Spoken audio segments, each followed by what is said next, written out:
सभी गुरुजनों को मेरा प्रणाम। चरण स्पर्श सर। सबको सबको आपको बहुत बहुत आशीर्वाद। और हम लोग अब कार्यक्रम की शुरुआत करें। आपका बहुत बहुत अभिनंदन है लोक पहल के मंच पर। और हमारे लोक पहल के माननीय संयोजक श्रीमान डॉक्टर विजय कुमार सिंह जी प्रयाग विश्वविद्यालय से हैं। वो आपको दिखाई दे रहे हैं, डॉक्टर विजय कुमार सिंह जी। नमस्ते वो सर। संघ के सबसे बड़े आर्थिक प्रकल्प स्वदेशी जागरण मंच के राष्ट्रीय प्रचार प्रमुख हैं। तो वह एक बड़ा नाम है संघ की दृष्टि से। और अभी भाई साहब संघ की बृहद बैठक हुई थी तो कन्याकुमारी कन्याकुमारी में गए थे। और अभी दक्षिणी राज्य कर्नाटका में ही है, जहां हमारा श्रृंगेरी पीठ है। तो सर आपका भी आज कर्नाटक से आपका भी आपके ही मंच पर बहुत बहुत अभिनंदन और स्वागत। और हमारे मुख्य वक्ता श्रीमान मधुकर चतुर्वेदी जी भी जुड़ गए हैं। हम लोगों के बड़े अनन्य साथी सहयोगी आशुतोष प्रताप सिंह जी जुड़ गए हैं। आज आशुतोष जी को लेकर ही हम लोगों की वार्ता हो रही थी। प्रोफेसर एसपी सिंह सर जो दिल्ली विश्वविद्यालय के डीन हैं। तो आशुतोष जी अब कार्यक्रम की शुरुआत की जाए। डॉक्टर उदय भान सिंह एसोसिएट प्रोफेसर हम लोगों के साथ जुड़े हुए हैं। आपका भी बहुत बहुत स्वागत। आपको भी पैनल में ले लीजिए। डॉक्टर उदय भान सिंह जी एसोसिएट प्रोफेसर हम लोगों के साथ जुड़े हुए हैं। हाँ जी भाई साहब प्रणाम। जी जी, प्रणाम प्रणाम भाई साहब, प्रणाम। अब हम लोग कार्यक्रम का आरंभ करेंगे। सर्वप्रथम अपने मुख्य वक्ता का बहुत बहुत इस आभासी मंच पर हार्दिक अभिनंदन और स्वागत। और इस आभासी मंच का हम संक्षिप्त परिचय प्रस्तुत करना चाहेंगे। यह राष्ट्रीय स्वयंसेवक संघ के बहुत ही वरिष्ठ स्वयंसेवकों का एक सदप्रयास है लोक पहल। और लोक पहल के हमारे 5 वैचारिक या सैद्धांतिक अधिष्ठान हैं। हमारे 5 डॉक्टर हर्षमणि सिंह जी का बहुत बहुत स्वागत अभिनंदन। तो लोक पहल के 5 सांस्कृतिक अधिष्ठान हैं। ब्रह्मलीन महंत पूज्य अवैधनाथ जी जो राम मंदिर आंदोलन के प्रणेता हैं और जिनके सदप्रयासों का आज आकार और स्वरूप हमें अयोध्या धाम में दिखाई दे रहा है। दूसरे हमारे प्रमुख आदर्श हैं पूज्य अशोक जी सिंघल जो राम मंदिर आंदोलन के प्रखर प्रणेता है, राम मंदिर आंदोलन के अगुआ और उसको धार देने वाले हैं और अपना सर्वस्व राम मंदिर को प्रदान करने वाले ऐसे अशोक जी सिंघल लोक पहल के आदर्श हैं। इसी के साथ हमारे सबसे बड़े प्रेरणा पुंज और आदर्श के रूप में है प्रयाग विश्वविद्यालय के और प्रयाग के गौरव और राष्ट्रीय स्वयंसेवक संघ के चतुर्थ सर संघ चालक उपाख्यान रज्जू भैया श्रीमान प्रोफेसर राजेंद्र सिंह जी हमारे अधिष्ठान है, हमारे सांस्कृतिक अधिष्ठान है, हमारे वैचारिक प्रेरणा स्रोत हैं। इसी कड़ी में जो चौथा महत्वपूर्ण नाम है महामना पंडित मदन मोहन मालवीय जो भारत रत्न है और एकात्म मानववाद के प्रणेता पंडित दीनदयाल उपाध्याय हमारे लोक पहल के वैचारिक और सैद्धांतिक अभिकेंद्र हैं। इन्हीं के आलोक में हम अपनी वैचारिक यात्रा लगातार 3 वर्षों से अनवरत संचालित कर रहे हैं। इस लोक पहल का श्रेय प्रेय और पाथेय जो हमारे लिए सबसे प्रिय हैं और जिनके मार्ग का हम अनुसरण करते हैं और जिन्हें भारतीय राजनीति में और जिनके सांस्कृतिक राष्ट्रवाद पर लोक पहल मजबूती के साथ उनके कदम के कदम मिला करके उनके विचारों का लगातार प्रचार प्रसार कर रहा है, ऐसे उत्तर प्रदेश के यशस्वी मुख्यमंत्री पूज्य योगी आदित्यनाथ जी की नीतियों को जनता तक ले जाना और जन समस्याओं को सत्ता प्रतिष्ठान की ओर अभिमुख करना, सत्ता प्रतिष्ठान तक ले जाना लोक पहल का मुख्य कार्य है। लोक पहल पूज्य योगी आदित्यनाथ जी की नीतियों को जन जन तक ले जाकर प्रचारित प्रसारित करना तथा उन्हें भारत की राजनीति का शिखर पुरुष के रूप में स्थापित करना लोक पहल का अपना लक्ष्य है। मैं ये नहीं कहता कि लोक पहल केवल एकमात्र पूज्य योगी आदित्यनाथ जी की नीतियों को और उनके कार्यक्रमों पर ही अपना ध्यान केंद्रित करता है। देश के राष्ट्रवाद को और प्रखरता प्रदान करने, सांस्कृतिक राष्ट्रवाद को जन जन तक ले जाने का कार्य इस लोक पहल के माध्यम से डॉक्टर वीके सिंह सर की अगुवाई में लोक पहल निरंतर अपनी यात्रा कर रहा है। ये लोक पहल का अपना संक्षिप्त परिचय है। इसके संयोजक प्रयाग विश्वविद्यालय से डॉक्टर विजय कुमार सिंह जी हैं, जो स्वदेशी जागरण मंच के प्रचार प्रमुख हैं, राष्ट्रीय प्रचार प्रमुख उस टोली के सदस्य हैं। अभी तक आप क्षेत्रीय विचार प्रमुख थे। तो इसके अन्य महत्वपूर्ण अधिष्ठानों में या अन्य महत्वपूर्ण इसके स्तंभ बड़े कार्यकर्ता हैं। Professor Alok Chauhan, Meerut institute of technology, professor Santosh Singh Sir Sundarlal आयुर्विज्ञान संस्थान, काशी हिंदू विश्वविद्यालय वाराणसी, प्रोफेसर अवनीश पार्थेकर सर प्रबंधन विभाग के प्रोफेसर हैं, वीर बहादुर सिंह पूर्वांचल विश्वविद्यालय जौनपुर उत्तर प्रदेश। इसी प्रकार इसके की अध्यक्षता करते हैं डॉक्टर बाबूलाल आर्या जी, जो प्रयाग विश्वविद्यालय के पूर्व कुल सचिव रह चुके हैं। इसी के साथ doctor Rishikesh Singh, doctor Harshmani Singh, doctor Bhavesh Dwivedi, doctor श्रीमान आशुतोष सिंह तोमर, सभी हमारे लोक पहल के लिए कार्य करते हैं। आज के हमारे आभासी मंच पर एक डॉक्टर उदय भान सिंह जी हैं, उनका भी इस आभासी मंच पर हम बहुत बहुत स्वागत और अभिनंदन करते हैं। और इसका मुख्य उद्देश्य यही है। और आज हमारे मुख्य वक्ता मधुकर चतुर्वेदी जी हैं। उससे मधुकर चतुर्वेदी जी आज जिस विषय पर अपना हमारा आख्यान प्रस्तुत, अपना पाठ्य देंगे, वह है श्री राम मंदिर निर्माण, श्री राम मंदिर का निर्माण, राष्ट्र निर्माण की नवीन उद्भावना। इस विषय पर अपना पाठ्य प्रस्तुत करेंगे। उसके पहले मैं निवेदन करूंगा, लोक पहल के माननीय संयोजक जी सहयोग से हमारे साथ जुड़े हुए हैं, हमारे अगुआ हैं, हमारा नेतृत्व करते हैं, राष्ट्रीय स्वयंसेवक संघ के वरिष्ठ स्वयंसेवक हैं। सर, आप अपना एक विषय प्रवर्तन के रूप में जब आप हमारे बीच आते हैं और अपना विचार देते हैं, तो हमें एक नई ऊर्जा और नई दिशा मिलती है। तो सर से मैं निवेदन करता हूं, माननीय डॉक्टर वीके सिंह जी, एक संक्षिप्त संबोधन के लिए मैं आमंत्रित करता हूं लोक पहल के संयोजक डॉक्टर वीके सिंह जी। नमस्कार। आज हम लोग जो है इस आभासीय मंच पे श्री मधुकर चतुर्वेदी जी को सुनने के लिए एकत्रित हुए हैं। आज का जो हमारा विषय है राम मंदिर का निर्माण, राष्ट्र निर्माण की नवीन उद्भावना। राम मंदिर का निर्माण राष्ट्र निर्माण जैसा है। प्रभु राम के मंदिर का निर्माण हम लोग क्या करेंगे, हम तो उसके जो विकृत स्वरूप कर दिया गया था उसको जो है सात्विक स्वरूप में लाने का प्रयास कर रहे हैं। और उसी बहाने उसी को स्तंभ मान के, उसी को केंद्र बिंदु मान के भारत की जो सनातन संस्कृति विकृत हो गई है, उसके विकृत स्वरूप जो हो गए थे, उसको पुनर्स्थापित करेंगे। हम सब लोग जैसा जानते हैं, सस्टेनेबल डेवलपमेंट की बात हमेशा होती है, लेकिन यह सस्टेनेबल डेवलपमेंट तब तक नहीं हो सकता जब तक कि हमारे देश में सनातन संस्कृति पुनर्स्थापित नहीं होगी, भगवान राम की मर्यादा स्थापित नहीं होगी और भगवान राम के आदर्श और मर्यादा आधारित देश में विकास नहीं होगा। एक हाथ में शास्त्र और दूसरे हाथ में शस्त्र नहीं होगा। और इन सब कामों को करने के लिए हमको प्रतीक स्वरूप भगवान राम के मंदिर को पुनर्स्थापित करना पड़ेगा। और उसको स्थापित करने के लिए जिन विषयों को हमको अपने जीवन में अपनाना है, वो सारे विषय श्री मधुकर चतुर्वेदी साहब की तरफ से आएंगे।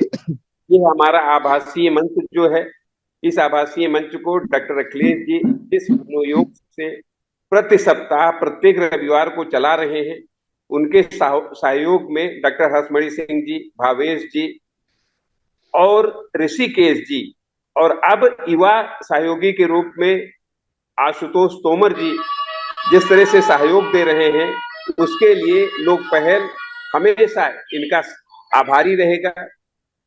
आज इस आभासीय मंच पे जो कुछ प्रमुख लोगों को, जैसा कि अखिलेश जी ने बताया, कि डॉक्टर सोनू कुमार जी मिश्रा जी बिहार से, डॉक्टर उदय भान सिंह जी, ऐसे लोग भी अगर हमारे साथ जुड़ते रहेंगे जो एक विद्या के क्षेत्र से जुड़े हुए हैं, और विश्वविद्यालय महाविद्यालय हमारा केंद्र बिंदु होगा, वहीं से परिवर्तन आएगा, युवाओं के बीच में ही परिवर्तन की आशा है। तो इन सारे लोगों की उपस्थिति से हम अपने इस मंच को पूर्ण पाते हैं और भविष्य में कुछ कर गुजरने की क्षमता का एहसास करते हैं। अब हम अपेक्षा करते हैं कि श्री मधुकर चतुर्वेदी जी आए और अपने विषय को रखें और हमारे सारे जो भी अधिष्ठान हैं उन अधिष्ठानों के मर्यादाओं को सुरक्षित रखने में भगवान राम के मंदिर के पुनर्स्थापन के विषय पे अपने विषय को प्रस्तुत करें। धन्यवाद। बहुत बहुत धन्यवाद भाई साहब। मैं एक औपचारिकता होती है, अपने अतिथि का एक संक्षिप्त परिचय हम कराते हैं। कनिष्का जी से मैं निवेदन करूंगा कि मानवेंद्र भारत जी हमारे पैनल में ले लीजिए उनको। मानवेंद्र भारत जी जो अभिलेखागार प्रमुख ब्रज प्रांत हैं, राष्ट्रीय स्वयंसेवक संघ, ऐसे मानवेंद्र भारत जी हम लोगों के साथ भी जुड़े हुए हैं। ऐसे मानवेंद्र भारत जी को कनिष्का जी पैनल में ले लीजिए। जी जी, बहुत बहुत सुंदर। तो माननीय मानवेंद्र भारत जी का भी बहुत बहुत अभिनंदन और स्वागत। आप हमारे परिवार के ही हैं। श्री मधुकर चतुर्वेदी जी संपादक दैनिक स्वदेश आगरा झांसी संस्करण है, किसी परिचय के मोहताज नहीं है। संघ के प्रचार विभाग के अंतर्गत प्रांत के कंटेंट जनरेशन एवं नागरिक पत्रकारिता प्रशिक्षण के प्रमुख हैं। संघ की जागरण पत्रिका ब्रज संवाद के सह संपादक हैं। एक अनोखा व्यक्तित्व है और इस व्यक्तित्व में एक विशिष्टता है कि आप जितनी पत्रकारिता में अपनी तेजस्विता के साथ अपने कलम, अपनी वैचारिकी की छाप छोड़ते हैं, एक सशक्त, मैंने कुछ आपके आलेख पढ़े हैं और उन आलेखों से आपकी दूरदर्शिता, आपकी रचना धर्मिता, आपके भारत और भारतीयता के संदर्भ में आपकी निष्पक्ष सोच, आपकी समझ की सूक्ष्मता, उसकी स्थूलता एक साथ साकार होकर उठती है। पत्रकारिता आपका एक छोर है और इसी के साथ आप में एक अद्भुत सामर्थ्य है जो बिरले ही देखने को मिलता है और दुर्लभतम है कि आप शास्त्रीय संगीत के भी गहरे अध्येता हैं और शास्त्रीय संगीत में आपका अद्भुत अद्भुत योगदान है। आप पखावज की देश के प्रख्यात शास्त्रीय गायक वादकों के साथ विभिन्न सम्मेलनों में आपने पखावज की संगत की है, आगरा के साहित्य उत्सव के संस्थापक सदस्यों में है। तो आपकी जो सृजनात्मकता है वह समाज सेवा, राष्ट्र सेवा, पत्रकारिता अपने आप में एक बहुत ही सचेष्टता और सजगता का कृत्य है। अकबर इलाहाबादी कहा करते थे, जिस प्रयाग से हम लोग हैं, खींच न कमान न तलवार निकालो, जब तो मुकाबिल हो तो अखबार निकालो। और जिस राम पर आज परिचर्चा, राम मंदिर के निर्माण की परिचर्चा आयोजित है, जब राम की मर्यादा का हनन हो रहा था, राष्ट्र के प्राण तत्व को विनष्ट करने का मध्य युग में प्रयास हो रहा था, तो एक संत कवि अपने लोक मंगल की आकांक्षा के साथ, वो सीधी पत्रकारिता तो नहीं कह सकते हैं, वो सांस्कृतिक जागरण के लिए संदेश था, लेकिन वह भी पत्रकारिता का एक पक्ष था कि उस समय जनसंचार का माध्यम काव्य था और उस काव्य के सूक्ष्म और स्थूल स्वरूप को जन जन तक रामचरितमानस के रूप में पहुंचा करके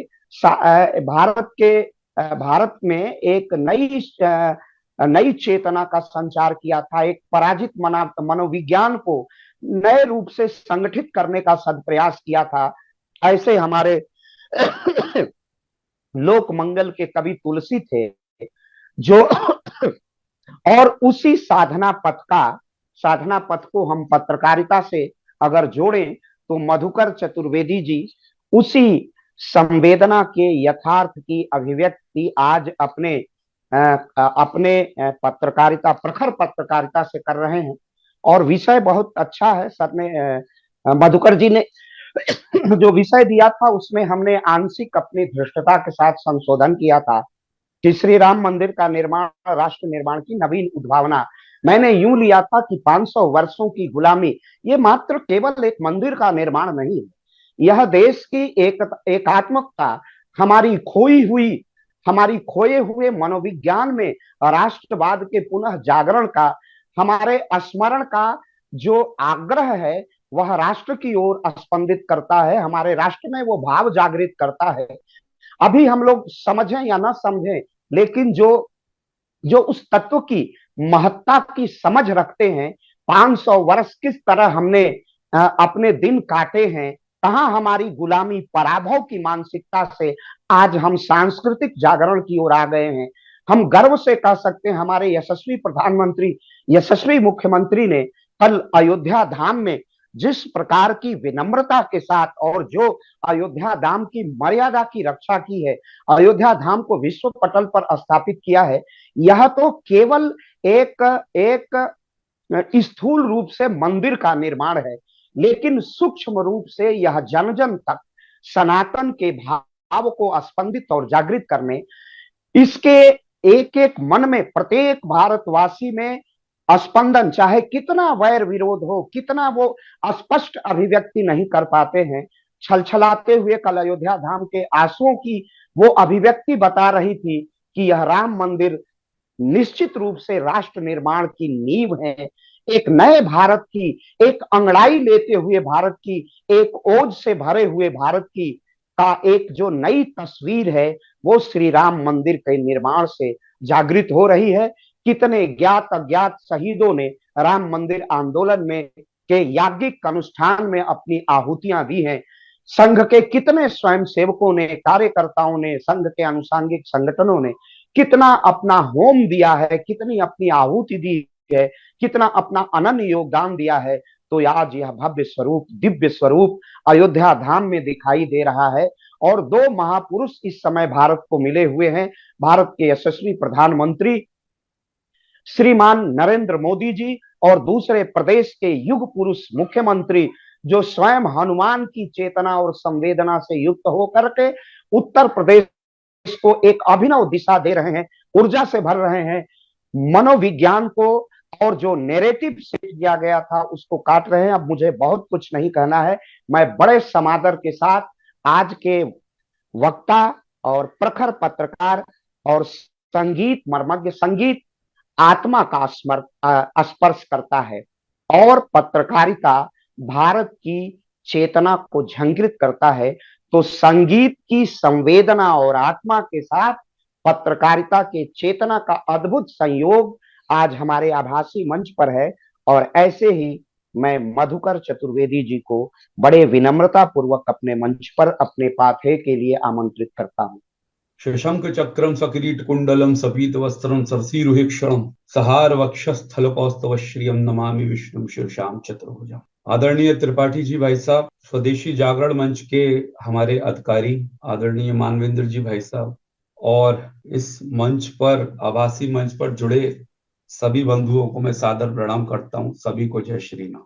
भगवान श्री राम का जो अयोध्या में मंदिर बन रहा है ये राष्ट्र की नींव है, इसमें कोई संदेह नहीं है, जैसा भाई साहब ने बताया।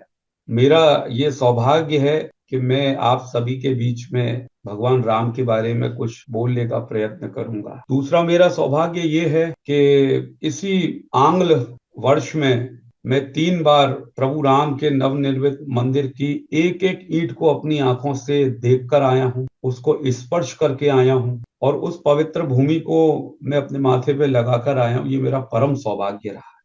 तो भगवान राम के विषय में बोलने के बाद मैं आपको अपनी आंखों देखा हाल, मंदिर का निर्माण किस प्रकार चल रहा है वो बताऊंगा और उससे आप अनुभव कर सकेंगे कि मंदिर का क्या स्वरूप है, उसकी क्या वैदिकता है, उसकी दिव्यता कैसी है। भाई साहब, मेरे को लगभग कितने देर तक बोलना है? भाई साहब, विषय राम का हो तो समय की कोई सीमा नहीं है, आप बोलिए, हम लोग उसका रसास्वादन करेंगे और पूरा प्रदेश। तो प्रभु श्री राम का ये जो अयोध्या में मंदिर बन रहा है, तो आज की नई पीढ़ी के मन में ये प्रश्न उठ रहे हैं। मैं एक पत्रकार की दृष्टि से अनुभव करता हूं कि एक तरफ प्रभु राम के मंदिर के लिए, अयोध्या की भव्यता के लिए बलिदान करने वालों की लंबी श्रृंखला रही है, तो दूसरी ओर भगवान राम के अस्तित्व पर प्रश्न चिन्ह लगाने वालों की भी उपस्थिति अभी है। तो दोनों तरफ से द्वंद्व चल रहा है। तो भगवान राम हैं कौन? कौन है ये राम? ये राम का तत्व कैसा है? वाल्मीकि रामायण में जब देवर्षि नारद और वाल्मीकि का संवाद होता है, तो वाल्मीकि से महर्षि वाल्मीकि को प्रेरणा तो नारद जी ने ही दी। अब चूंकि नारद जी आदि पत्रकार हैं, प्रश्न करना और प्रश्न के माध्यम से जिज्ञासाओं को उत्पन्न करना, उसका समाधान करना, ये उनका वैदिक गुण है, दैवीय गुण है। चरित्रेण का युक्त सर्वभूतेषु को हितः विद्वत का समर्थस्य कश्चित प्रिय दर्शन।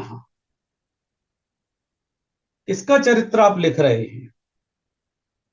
कौन है ये जिसका चरित्र आप लिख रहे हैं? इसके चरित्र को लिखने से समाज को, इतिहास को क्या लाभ होगा? वाल्मीकि कहते हैं, आत्मवांको जितः क्रोधो युतिमांस्तो न संयुक्त कस्य बिभ्यति देवाश्च जात रोषस्य संयुगे। मैं ऐसे युग पुरुष का चरित्र लिख रहा हूं जो अनेकों युग तक स्मरण रखा जाएगा। एक बालक के रूप में, एक पुत्र के रूप में, एक पति के रूप में, एक सेवक के रूप में, दया के रूप में, क्रोध के रूप में भी।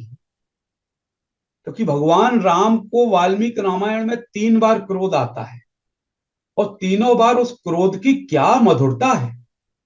क्रोध भी कभी मधुर हो सकता है।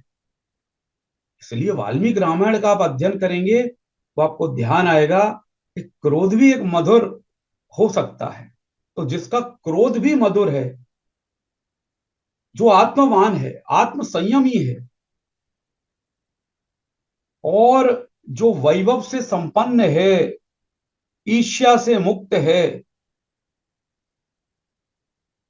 सभी प्रतिभाओं से युक्त है, जो अनंत युगों तक मर्यादा शब्द की प्रस्तावना को हर युग के हिसाब से उसको लिखेगा, ऐसे राम का मैं चरित्र लिख रहा हूं। त्रेता से लेकर आज कलयुग में राम भारत की चेतना बने हुए, बने रहेंगे। राम भारत की प्राण शक्ति है, बने रहेंगे। राम आज भारत का धर्म है, और धर्म ही राम है। भारतीयों के जीवन का आदर्श राम है। इस लोक की सभी लौकिकता के शिखर पुरुष भी राम है।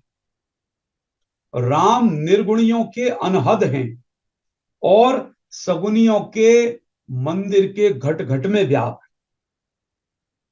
राम इस मानवीय चरित्रता की श्रेष्ठता है, और इस मानवीय चेतना की जो उद्दांतता है, राम उसके प्रेरक है, उसके सीमांत हैं।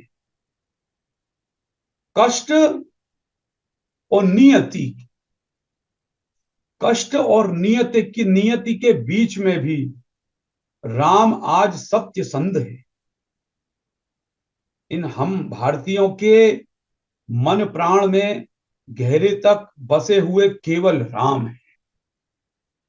राम केवल अयोध्या के राजा नहीं थे, सीता के पति नहीं थे, रावण के संहारक नहीं थे, या केवट के तारक नहीं थे।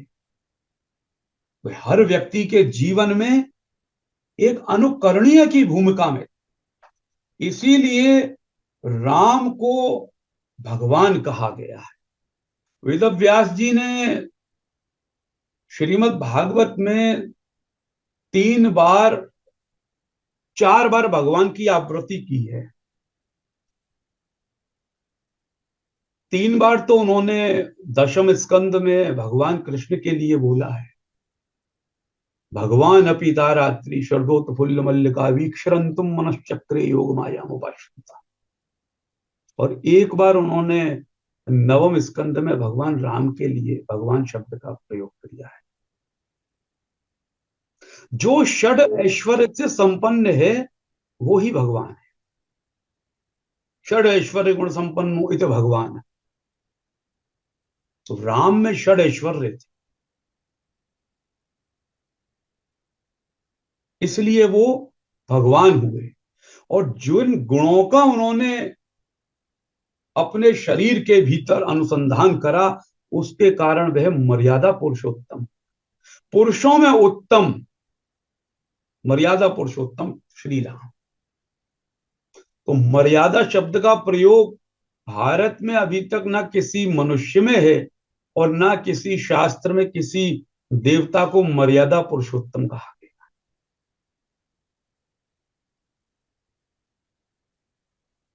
अगर भारतीय दर्शन शास्त्र के हम भीतर प्रवेश करें तो आज तो पुरुष जो है वो हम जैसे व्यक्तियों को कहा जाता है, जिसके अंदर ये हाड़ मांस है, रक्त है,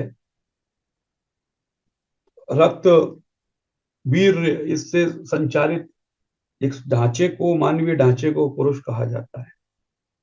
लेकिन ऋग्वेद के दशम मंडल में भगवान विष्णु स्वयं अपने आप को पुरुष कहते हैं। सहस्त्र शीर्षा पुरुषः सहस्त्राक्षो सहस्त्रपाता। तो इस पर भी आगे जाके शोध होगा कि उस जमाने में पुरुष का क्या स्वरूप रहा होगा। तो भगवान राम के नाम के आगे मर्यादा लगी। ये मर्यादा भगवान कृष्ण को भी ये विशेषण नहीं मिला, भगवान शिव को भी ये विशेषण नहीं मिला कि उनके आगे मर्यादा पुरुषोत्तम लगाया जाए। भगवान राम को मिला। इसीलिए भगवान राम सबके हैं और सब में है। ये राम का ही गुण है। राम अयोध्या में जन्मे, अयोध्या से गए, पुनः अयोध्या आए, फिर दोबारा फिर चले गए अयोध्या से। अब पुनः राम फिर अयोध्या में आ रहे और अपने निज मंदिर में आ रहे। और निज मंदिर भी ऐसा इतना भव्य है, इतना विशाल है कि लगभग 1000 वर्षों तक वह ऐसा ही बना रहे। इस मंदिर के लिए हिंदू समाज ने 500 वर्षों तक संघर्ष करा। छोटा मोटा संघर्ष नहीं, 500 वर्षों का संघर्ष। किसके लिए? राम के। बंधुओं, इस राम के लिए तुलसी ने रामचरितमानस लिखा। बाबर के आने के बाद तो रामचरितमानस ही क्यों लिखा? क्योंकि राम का मानस और मानस के राम। क्योंकि तुलसीदास जी रामचरित लिखने से ज्यादा तो उस वक्त के सोए हुए हिंदू समाज के भीतर का जो राम था, उस राम को धनुष और बाण के सहित बाहर लाना चाहते। कैसे लाए? रामचरितमानस उन्होंने लिख दिया। लिखने के बाद उस रामचरितमानस को लेकर उन्होंने घर घर में, मोहल्ले मोहल्ले में, वाराणसी गंगा पार जाके रामनगर तक में ना केवल पाठ करते थे, अभिनय भी करते थे। रामलीला में। कभी शबरी बनते थे, कभी अहिल्या बन जाया करते थे, कभी दशरथ बनते थे, कभी वाल्मीकि बनते थे। और जब जब वो रामचरितमानस का पाठ करते थे और अभिनय करते थे, तो सामने बैठे हुए समाज से वो कहते थे, बोलो सियावर रामचंद्र की, राजा रामचंद्र की जय। वो सियावर रामचंद्र भी बोल सकते थे, मर्यादा पुरुषोत्तम राम भी बोल सकते थे, लेकिन वे बोलते थे राजा रामचंद्र की जय। वो राजा रामचंद्र इसलिए बोलते थे, वो समाज को ये बताते थे कि गद्दी पर एक मुगल बैठा हुआ है, अकबर बैठा है, इसके बाद जहांगीर आएगा, शाहजहां आएगा। गद्दी पर मुगल बैठा है, लेकिन हिंदुओं, समाज के बंधु, ये याद रखो, तुम्हारा राजा तो राम है, इसीलिए राजा रामचंद्र की जय। उस वक्त के समाज के भीतर तुलसीदास ने एक विमर्श दे दिया, एक नरेटिव दे दिया कि मेरा राजा तो राम है। इस राजा राम की भावना को लेकर ही तब का हिंदू समाज मुगलों से लोहा लेता रहा, और उसी का परिणाम है, इस राजा राम के जय घोष का परिणाम कि मैं बोल रहा हूं, आप लोग सुन रहे, हम भगवान राम के लीला गुणों का आस्वादन कर रहे। तो संघर्ष तो एक तरह से विप्लव कहना चाहिए।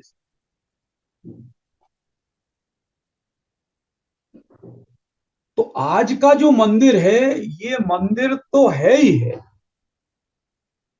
बड़ा गुम्बद है, भवन है, हम लोग आएंगे, दर्शन करेंगे, वापस आ जाएंगे, लेकिन ये सनातन का शिखर है, ये मंदिर। भारतीय दर्शन में एक बात बार बार दोहराई जाती है कि मानव जब इतिहास के पन्नों से सबक नहीं लेता, तो इतिहास भी उसकी प्रतीक्षा नहीं करता है।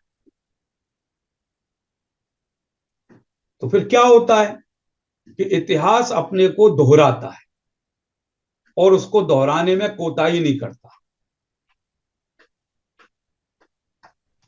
मध्य भारत के इतिहास को बार बार बदलने के प्रयत्न हुए, और मध्य भारत के इतिहास को बदलने के जो प्रयत्न हुए, उस प्रयत्न के पीछे एक ही लक्ष्य था, तो वैदिक सनातन परंपराओं को जड़ से खत्म कर दिया जाए। और वैदिक सनातन परंपरा, हिंदू आस्थाओं को कैसे खत्म करा जाए। आप मुगलों से पहले और इतिहास के पन्नों में जाएंगे तो धन से हिंदू समाज के मन को नहीं बदला गया, लोभ से नहीं बदला गया, तो उनके ध्यान में आया कि हिंदू समाज की जो मूल चेतना है वो उसका अध्यात्म है। गाते बजाते हैं, कीर्तन करते हैं। अमीर खुसरो को काम दिया गया कि इनकी संस्कृतियों की जड़ों को तोड़ो।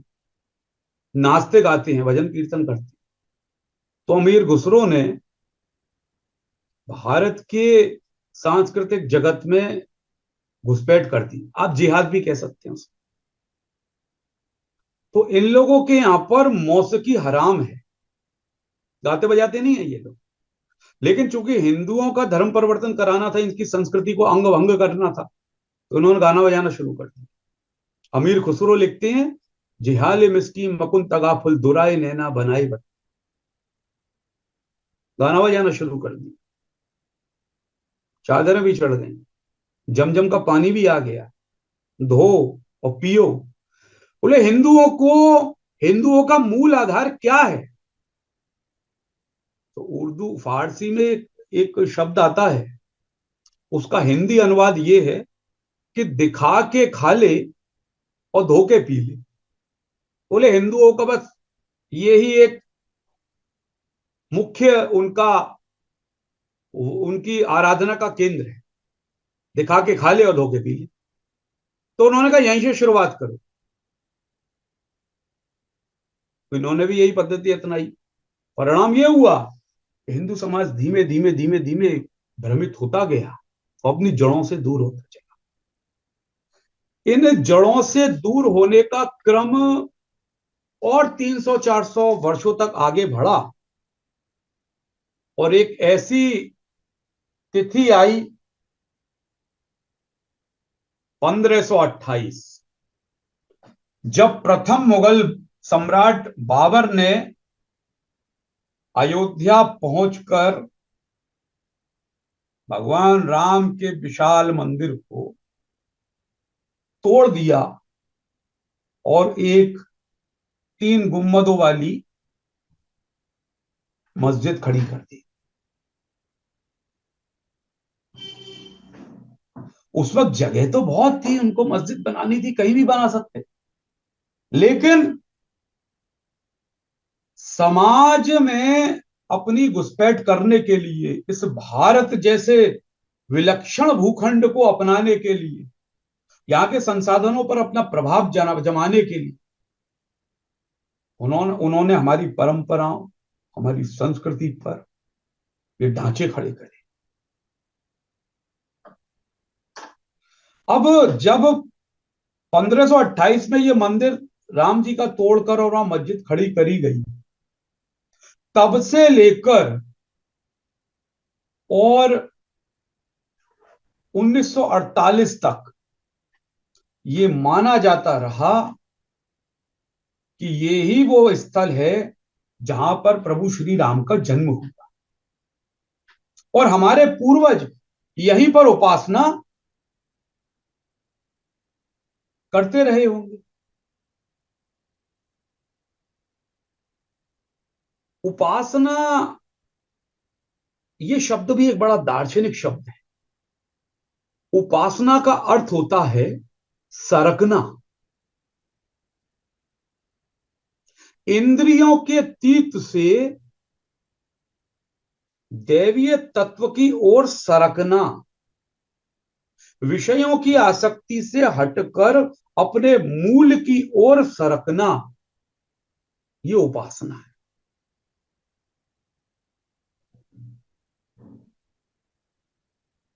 मुगल जब आए बड़े आश्चर्य में थे, बोले यहां पर एक व्यक्ति 2-2 साल, 3-3 साल, 4-4 साल, 5-5 वर्षों की यात्रा करके केवल एक नदी का आचमन करने के लिए जाता।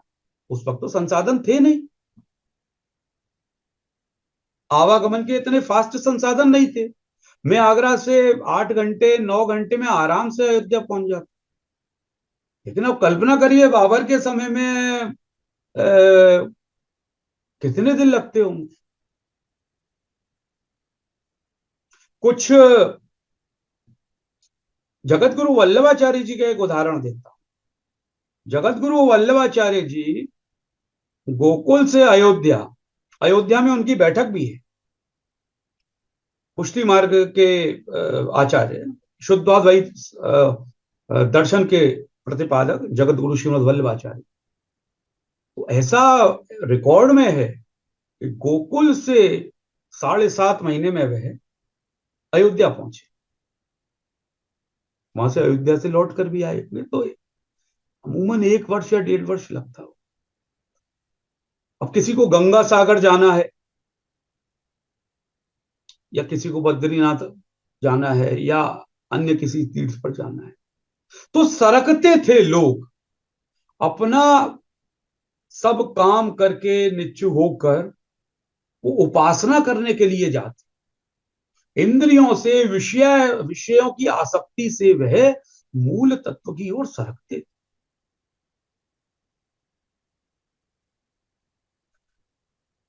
तो इसी सरकने से, इसी उपासना से, और इसी उपासना, सरकना, मूल तत्व, इस पर कब्जा जमाने के इन्होंने इस मंदिर को तोड़ा। आज भी भारत में 11वीं शताब्दी के, 12वीं शताब्दी के, उससे पहले के संग्रहालयों में रखे हुए 7वीं शताब्दी के कुछ मूर्ति आपको मिलेंगी। शेर का मुंह खुला हुआ है और उसके शेर के मुंह के अंदर एक गोला फंसा हुआ है, पत्थर। किसी वैज्ञानिक पे आज इसका मूर्ति, बड़े बड़े मूर्तिकार, बड़े बड़े आर्किटेक्ट, इन पर इस बात का कोई प्रमाण नहीं है कि इस मूर्ति के मुंह के अंदर गोला कैसे गया हो। क्या उस वक्त की वास्तुकला रही हो। मंदिर संदेश देने का कार्य करते थे, पर्यावरण का, स्वच्छता का, अनेकों विषय उसमें रहते। तो भारत की ज्यामितीय कला, भारत का संगीत, भारत की ललित कलाएं, भारत की भोजन पद्धतियां, भारत के रस, भारत की ऋतुएं, भारत के वस्त्र, आभूषण, अलंकार, किसी देश में इतना वैशिष्ट और विशेषता नहीं है जितनी भारत में आज भी है। कुछ लुप्त हो गई लेकिन अधिकांश हैं। कहीं बर्फ पड़ रही है तो बर्फ ही पड़ रही है, कहीं गर्मी पड़ रही तो गर्मी पड़ रही। किसी देश के आंखों, व्यक्तियों की, देशों की आंखें छोटी छोटी हैं, कोई काले ही काले हैं, कोई गोरे ही गोरे, लेकिन भारत में तो सभी तरह की, सभी ऋतु हैं, सभी प्रकार के रस हैं, सभी प्रकार की प्राकृतिक संपदा है, सभी प्रकार की वनस्पति है, पुष्प, लता, गुल इत्यादि। यहां का साहित्य कितना विपुल है कि एक प्रेमी अपनी प्रेमिका के मृग नयनी जैसे नेत्रों की मृग से कल्पना करते हुए और 300-400 पन्नों की पुस्तक लिख देता है, केवल केवल नेत्रों की शोभा के ऊपर। कितनी अपार कल्पना शक्ति कहां से आई? यहां के जल से, यहां के रसों से। पिता के वचन के लिए राम बन चले गए। राम तो बन चले गए त्रेता में, आज कलयुग में भी भारत के ऐसे बहुत से परिवार हैं जो पुत्र अपने पिता के लिए कुछ भी करने को तैयार है, और माता पिता भी अपने बच्चों को पढ़ाने के लिए और उनको लालन पालन के लिए कुछ भी करने को तैयार है और कर रहे हैं। किसी को एडमिशन कराना है, 25 लाख रुपए मांग लिए, कर रहे हैं अरेंजमेंट, छोड़ने जा रहे हैं। आज भी जब नेट का या किसी और परीक्षा होती है तो माता पिता अपने बच्चों को परीक्षा दिलाने लाते हैं। बच्चा परीक्षा अंदर, केंद्र के अंदर दे रहा है और केंद्र के बाहर फुटपाथ पे माता पिता उसकी, बच्चे की बाहर निकलने की प्रतीक्षा कर। यह आत्मीयता कैसे आई? ये राम से आई, और इसी आत्मीयता पे कब्जा जमाने के लिए ये आक्रांता आई। और इस आत्मीयता का केंद्र जो था वह राम का मंदिर था, अयोध्या का। तो केंद्र को तोड़ दो, आत्मीयता अपने आप टूट जाए। तो इस प्रकार अब ऐसा माना जाता है कि बाबर से पहले कई भारत के राजाओं ने, महापुरुषों ने उस मंदिर का निर्माण कराया। महाराजा विक्रमादित्य ने न केवल अयोध्या की खोज की बल्कि मंदिर भी बनाए।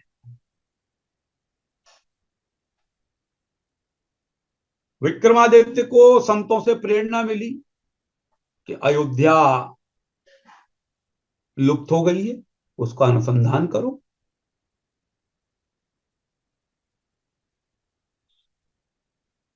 तो न केवल अयोध्या तो पहले लुप्त हुई, अभी लगभग आज से 600 साल पहले ब्रज लुप्त था। ये सारी बातें तो रिकॉर्ड में है। शंकराचार्य जी ने अपना ब्रज किसे माना? कांचीपुरम। क्योंकि इधर आज जो ब्रज मंडल है ये तो लुप्त था। रामानुजाचार्य जी ने अपना ब्रज किसे माना? उडुपी को। उडुपी को आज भी वृंदावन कहते हैं, और आजकल तो उडुपी वृंदावन के नाम के रेस्टोरेंट भी बहुत हैं। वल्लभाचार्य जी ने गोवर्धन को केंद्र माना। निम्बग्राम को निम्बार्काचार्य जी ने माना। और आज का जो हम व्रज का स्वरूप देखते हैं, ये तो चैतन्य का है। चैतन्य महाप्रभु आए और उन्होंने अनुसंधान करा श्रीमद् भागवत के आधार पर। श्री भट्ट देवाचार्य, उससे पहले स्वामी हरिदास जी, वृंदावन की खोज हुई, मथुरा की खोज हुई, तो ऐसे ही अयोध्या तो लुप्त हो चुकी थी इसी आक्रमण के कारण, पूरा उजाड़ दिया। विक्रमादित्य ने ऋषियों से, महापुरुषों से प्रेरणा लेकर एक गाय छोड़ी। गाय चरी, चढ़ते चढ़ते चढ़ते चढ़ते गाय एक स्थान पर रुक गई। यह तय हुआ था कि गाय जहां रुक जाएगी और उसके दूध का स्राव हो जाएगा, वो अयोध्या मानी जाएगी। तो ऐसा ही हुआ। गाय रुकी, गाय सरयू के पार नहीं गई और उसके दूध का स्राव हो गया। आज भी एक गाय श्री राम जन्मभूमि की परिक्रमा करती है।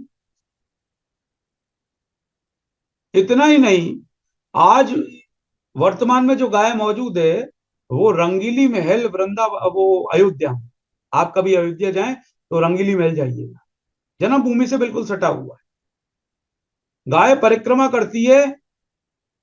इस पर चलो एक बार को आश्चर्य मत करिए कि आज गाय परिक्रमा करती है जन्मभूमि की, लेकिन इस बात पे तो आश्चर्य करेंगे कि वो एकादशी वाले दिन कुछ नहीं खाती। मैं 3 दिन पहले अपनी आंखों से देखकर आया हूं, मैंने इस पर स्टोरी भी लिखी है प्रमाण सहित। गाय परिक्रमा कर सकती है। गाय को हम जो है वो उसको प्रैक्टिस करा सकते हैं पर्टिकुलर एक भूखंड की, और फिर कहते हैं परिक्रमा कर रही है, माना जा सकता है कि मानव उसको, गाय को सिखा सकता है। लेकिन एकादशी वाले दिन वो कुछ नहीं खाएगी, ये प्रेरणा कहां से मिल रही है उसको आज कलयुग में? आप अपनी आंखों से देख सकते।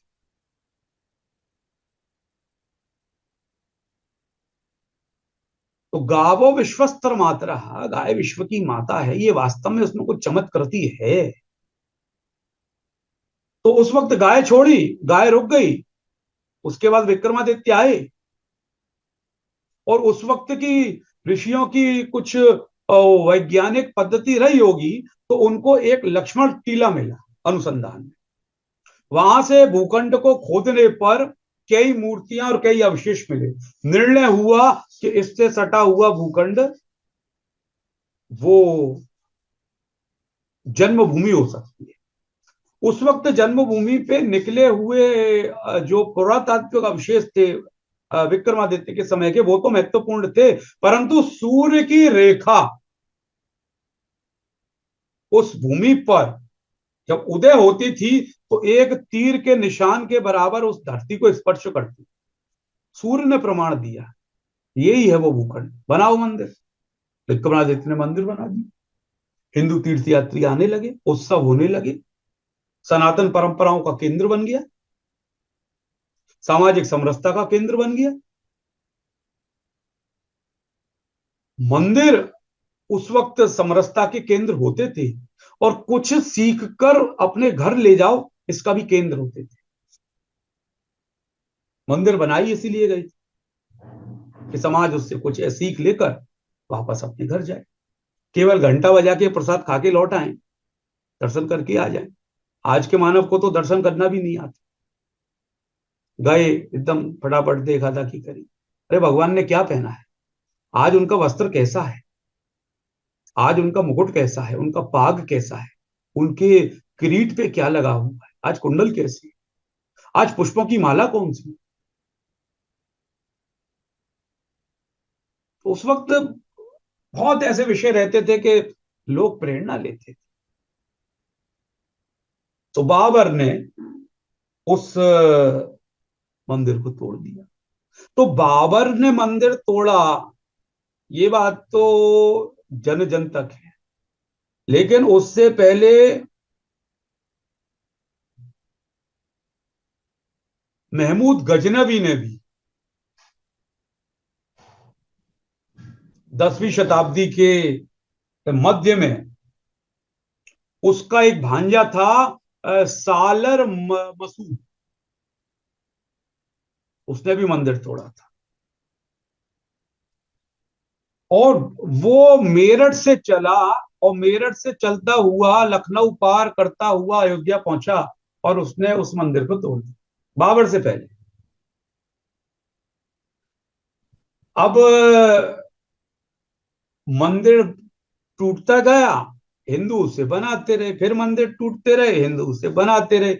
उन्होंने मंदिर तोड़ना बंद नहीं करा, हिंदुओं ने मंदिर बनाना बंद नहीं, ये सिलसिला चलता है। बाबर 1526 में दिल्ली की गद्दी पर बैठा और 1528 पे वह अयोध्या पहुंचा और एक नदी निकलती है सेवरा, शेरवा शेरवा शेरवा और घाघरा नदी, सरयू का प्रसिद्ध नाम घाघरा है। घाघरा और सेवरा नदी के संगम पर उसने अपनी छावनी लगाई। कहते हैं उस वक्त एक फजल अब्बास कलंदर, उसने उसको प्रेरणा दी कि इस मंदिर को तोड़ दो। फजल अब्बास कलंदर, उसको जलाल शाह के नाम से भी कई ग्रंथों में उसका वर्णन आपको मिलेगा। बाबर ने इस कार्य की जिम्मेदारी अपने वजीर मीर बांकी को दी। एक प्रचलित बात तो ये भी है, एक प्रचलित इतिहास, एक अफगानिस्तान के विद्वान की एक पुस्तक है, उसमें मैंने पढ़ा था कि वो मंदिर बाबर ने नहीं तोड़ा था, वो मीर बांकी ने ही तोड़ा। वो क्यों तोड़ा था? बोले उस वक्त अगर कोई बादशाह का सिपाही या उसका वजीर आजम कोई गलती कर दिया करता था तो उसे डर लगता था कि मौत की सजा देगा बादशाह। तो उस मौत की सजा से बचने के लिए कोई भी प्रसिद्ध मंदिर तोड़ लो, बादशाह खुश हो जाएगा, आपकी गलती माफ हो जाएगी। तो ऐसा माना जाता मीर बाकी ने कोई गलती कर दी होगी, बाबर से अपने प्राणों की रक्षा के लिए उसने वो मंदिर तोड़ दिया, बाबर खुश हो गया। लेकिन इस बात में दम नहीं लगती, दम यही लगती है क्योंकि बाबर स्वयं गया, ऐसे उल्लेख मिलते हैं। तो मीर बाकी को उसने, जो उसका उस वक्त का वजीर था, उससे कहा मंदिर तोड़ दो, उसने मंदिर तोड़ दिया। उस वक्त 1,74,000 हिंदुओं ने अपने प्राणों की आहुति दी। अभी शुरुआत में आदरणीय त्रिपाठी जी भाई साहब ने शहीद शब्द का प्रयोग करा। हमें शहीद शब्द का प्रयोग ही नहीं करना। अगर किसी हिंदू के हाथों किसी गैर संप्रदाय वाले व्यक्ति की मृत्यु हो जाती, उसे शहीद कहा जाता। वो लोग इसे शहीद कहते हैं कि किसी काफिर के हाथों मर गया वो शहीद है। तो हम शहीद शब्द का प्रयोग करना बंद कर दें। हमारे यहां तो कितना बढ़िया शब्द है, बलिदान, बलिदानी। तो उस वक्त 1,74,000 हिंदुओं ने बलिदान दिया। और उस वक्त इतिहास ये भी कहता है कि बाबर भारत में इसलिए सफल हुआ क्योंकि भारत में उस वक्त पारंपरिक युद्ध की प्रणाली थी, तलवारों से, हाथियों से, घोड़ों से छिप कर वार करने की। लेकिन बाबर लाया तोप, बारूद का पहला प्रयोग बाबर नहीं करा। हिंदुओं की युद्ध प्रणाली में कभी भी पीछे से वार नहीं होता था, पीठ दिखा के वार नहीं होता। जो भाग रहा है पीठ पे वार नहीं करेंगे, लेकिन मुसलमान वो मुगल तो करेंगे। हिंदू इसलिए भी हारे क्योंकि उनके पास तोप नहीं थी, बारूद नहीं थी और पारंपरिक युद्ध की प्रणाली। तो तोप से उसने मंदिर के शिखरों को गिरा दिया।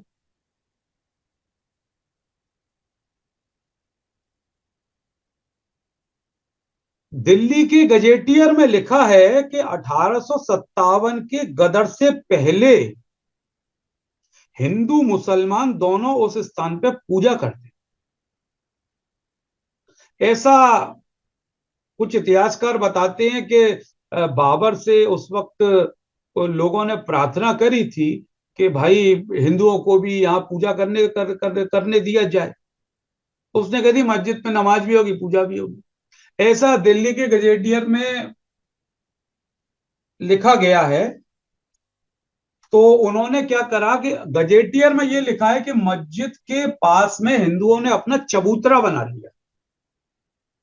उस चबूतरे पर वो पूजा करते थे। जैसे आज आप देखते हैं बनारस में श्रृंगार गौरी का मंदिर, भले ही मस्जिद बन गई है, लेकिन मस्जिद की दीवार के पीछे श्रृंगार गौरी की पूजा आज भी हिंदू करते। तो बार बार हमले होते हुए और बाबर ने हमला करा, चूंकि मुगल जितने भी थे वो रिकॉर्ड मेंटेन करते थे। तुझके बाबरी एक ग्रंथ है, तुझके बाबरी, उसके पेज नंबर 560 पर लिखा हुआ है कि जन्मभूमि को शाही अख्तारों से बाहर करने के लिए जो हमले हुए, उसमें सबसे बड़ा हमला देवी दीन पांडे का था। अयोध्या के थे देवी दीन पांडे। खुद मुगल इस बात को लिखते हैं कि देवी दीन पांडे ने उनके 700 बहादुरों का कत्ल किया मंदिर बचाने के लिए। भगवान राम के प्रति, उस मंदिर के प्रति कैसी जबरदस्त आस्था कि एक देवी दीन पांडे ने 700 बाबर के सैनिकों का कत्ल कर दिया। कितना बड़ा संघर्ष किया। एक सैनिक ने देवी दीन पांडे के ऊपर ईंट मार दी, उससे इनकी आंख फूट गई। देवी दीन पांडे ने उस आंख के ऊपर कपड़ा बांधा और खून निकल रहा था। आंख पर कपड़ा मारने के बावजूद भी उन्होंने 112 सिपाहियों को फिर मार दिया। तो इस प्रकार उन्होंने बाद में जब मीर बांकी की गोली से देवी दीन पांडे जी जो हैं वो बलिदान हो गए अयोध्या के मंदिर को बचाते बचाते। पंडित देवी दीन पांडे ये हंसवर नरेश के कुल गुरु थे और श्री राम जन्मभूमि मुक्ति संग्राम में इन्होंने अपने प्राणों की 1528 में ही आहुति दे दी। भीटी नरेश प्रताप सिंह, भीटी नरेश महताब सिंह, हंसवर नरेश रणविजय सिंह, महारानी जयराज कुमारी, इस प्रकार वो बलिदान हुए। उसके बाद 1530 में और 1530 से 1556 के बीच में 10 बार युद्ध हुआ। अकबर के शासनकाल में 20 बार युद्ध हुआ।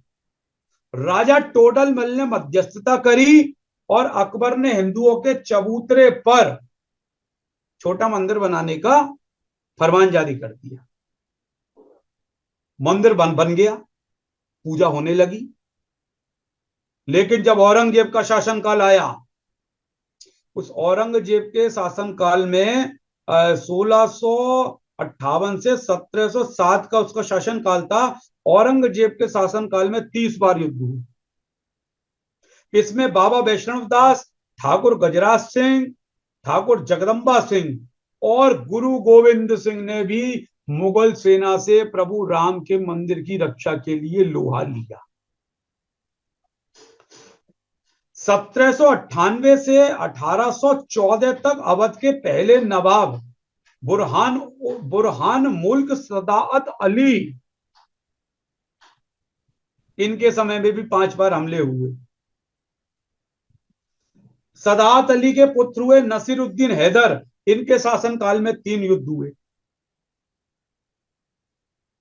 अवध के नवाब वाजिद अली शाह के समय में भी 2 बार लड़ाइयां हुई, जिसमें उस लड़ाई का नेतृत्व हनुमानगढ़ी के तत्कालीन महंत बाबा उद्धव दास और श्री रामचरण दास जी ने करा। और दूसरा संघर्ष जो हुआ उसमें गोंडा के नरेश देवी वक्त। तो इस प्रकार देखा जाए तो इतिहास में कुल 76 आक्रमण 1528 से लेकर और 1857 तक 76 आक्रमण हुए। बाबर के समय में 4, हुमायूं के समय में 10, अकबर के समय में 20, औरंगजेब के समय में 30 और नवाब सदात अली के समय में 5, नवाब नसीरुद्दीन हैदर के समय में 3, नवाब वाजिद अली के समय में 2 तथा अंग्रेजों के शासनकाल में 2 बार। तो इस प्रकार कुल 76 बार राम जन्मभूमि के लिए हिंदुओं ने लड़ाई लड़ी और इन सभी युद्धों में 3,55,112 हिंदुओं ने अपने प्राणों का बलिदान दिया। तो ये बलिदान का हुआ, तो ये इतिहास मैंने आपको बताया है। अब चूंकि समय भी बहुत, मैं तो प्रभु राम के चिंतन में इतना मग्न हो गया, मेरे को समय का ध्यान नहीं रहा, तो मैं जल्दी से अपनी बात को पूरी करता हूं। तो ये इतिहास उस मंदिर का रहा, उसका मंदिर टूट गया। अभी ऐसा माना जाता है कि वर्तमान मंदिर के जो रामलला के पुजारी हैं, इनको स्वप्न आया और 22-23 दिसंबर 1949 की मध्य रात्रि में जो ढांचा था, बाबरी ढांचा, उसके नीचे की गुंबद में वर्तमान में विराजमान श्री रामलला प्रकट हुए। उसी बीच उसी दिन 23 नवंबर के दिन ही जब स्वप्न हुआ, दरवाजा खोल के देखा गया तो भगवान राम प्रकट थे। जय घोष हुआ, जय जयकार हुई। भय प्रकट कृपाला दीन दयाला कौशल्या हितकारी, जय घोष हुआ। और वहां पर रामलला प्रकट हो गई। तब से नियमित पूजा शुरू हो गई।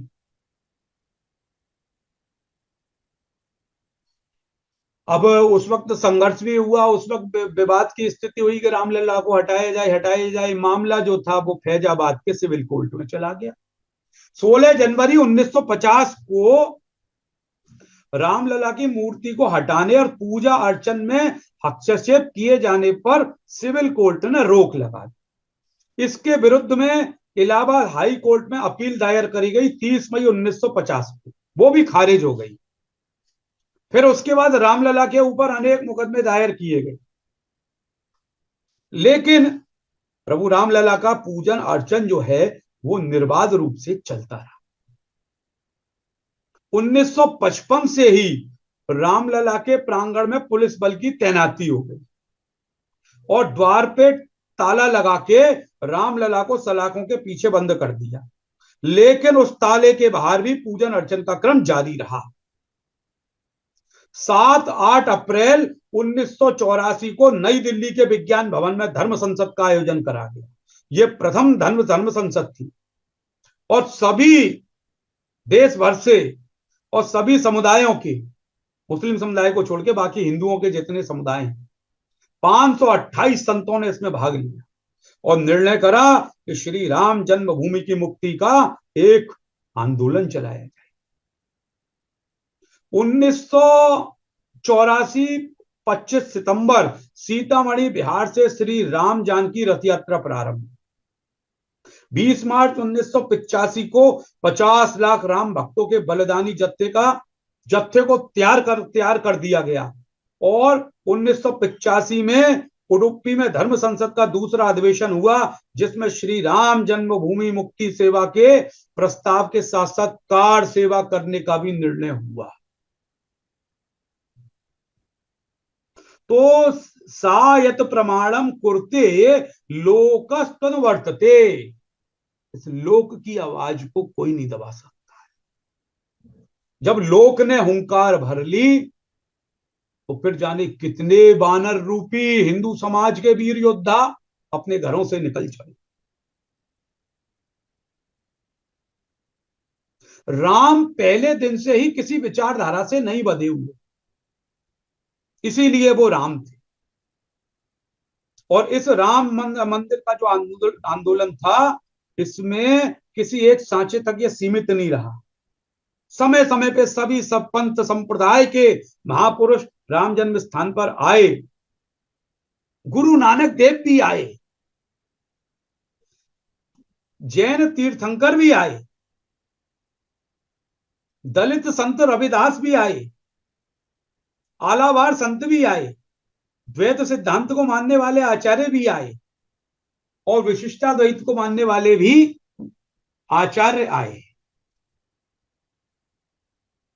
अब आज बहुत से लोग ये प्रश्न करते हैं कि राम जन्मभूमि का जो कार्यक्रम हो रहा है वो भाजपा का कार्यक्रम है। कितने मूर्ख लोग हैं। राम जन्मभूमि का आंदोलन 1528 से शुरू हुआ, आज 2023 चल रही है। चलो 1528 में भी मत जाइए, सन 1934 में हिंदुओं की एक विशाल भीड़ ने बाबरी ढांचे के तीनों गुंबदों को तोड़ दिया। फैजाबाद के अंग्रेज कलेक्टर ने उसका पुनर्निर्माण कराया। तो क्या 1934 में विश्व हिंदू परिषद थी? उसका जन्म ही नहीं हुआ था विश्व हिंदू परिषद। क्या भारतीय जनता पार्टी थी? भारतीय जनता पार्टी भी नहीं थी। 1855 में अयोध्या में भारी संघर्ष हुआ और इमारत को नुकसान पहुंचा। नवाब वाजिद अली शाह की खुद की रिपोर्ट में इस बात का वर्णन है कि 12,000 लोगों ने ढांचे को घेर लिया और 75 मुसलमान मारे गए। तब क्या राष्ट्रीय स्वयंसेवक संघ था? क्या उस वक्त कोई चुनाव थे या कोई भारतीय जनता पार्टी की रैली निकली थी या वो किसी विचारधाराओं का टकराव था?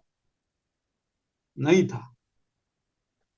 यह आंदोलन या भगवान राम के मंदिर को लेकर जो लोग बातें कर रहे हैं, इन्होंने इतिहास नहीं पढ़ा। ये संघर्ष को नहीं जानना चाहते, हिंदू समाज के संघर्ष को। हिंदू समाज क्या है? तो राम की पौराणिकता, राम की सर्वकालिकता और किसी इतिहास पे हम चर्चा करें, उसके निष्कर्ष को निकालें, इसकी कोई जरूरत नहीं है। राम राम है। राम हमारे मानव चरित्र का विमर्श है। विमर्श बने रहेंगे। जिसको प्रमाण चाहिए प्रमाण ले ले, नहीं चाहिए तो मंदिर तो बन ही रहा है।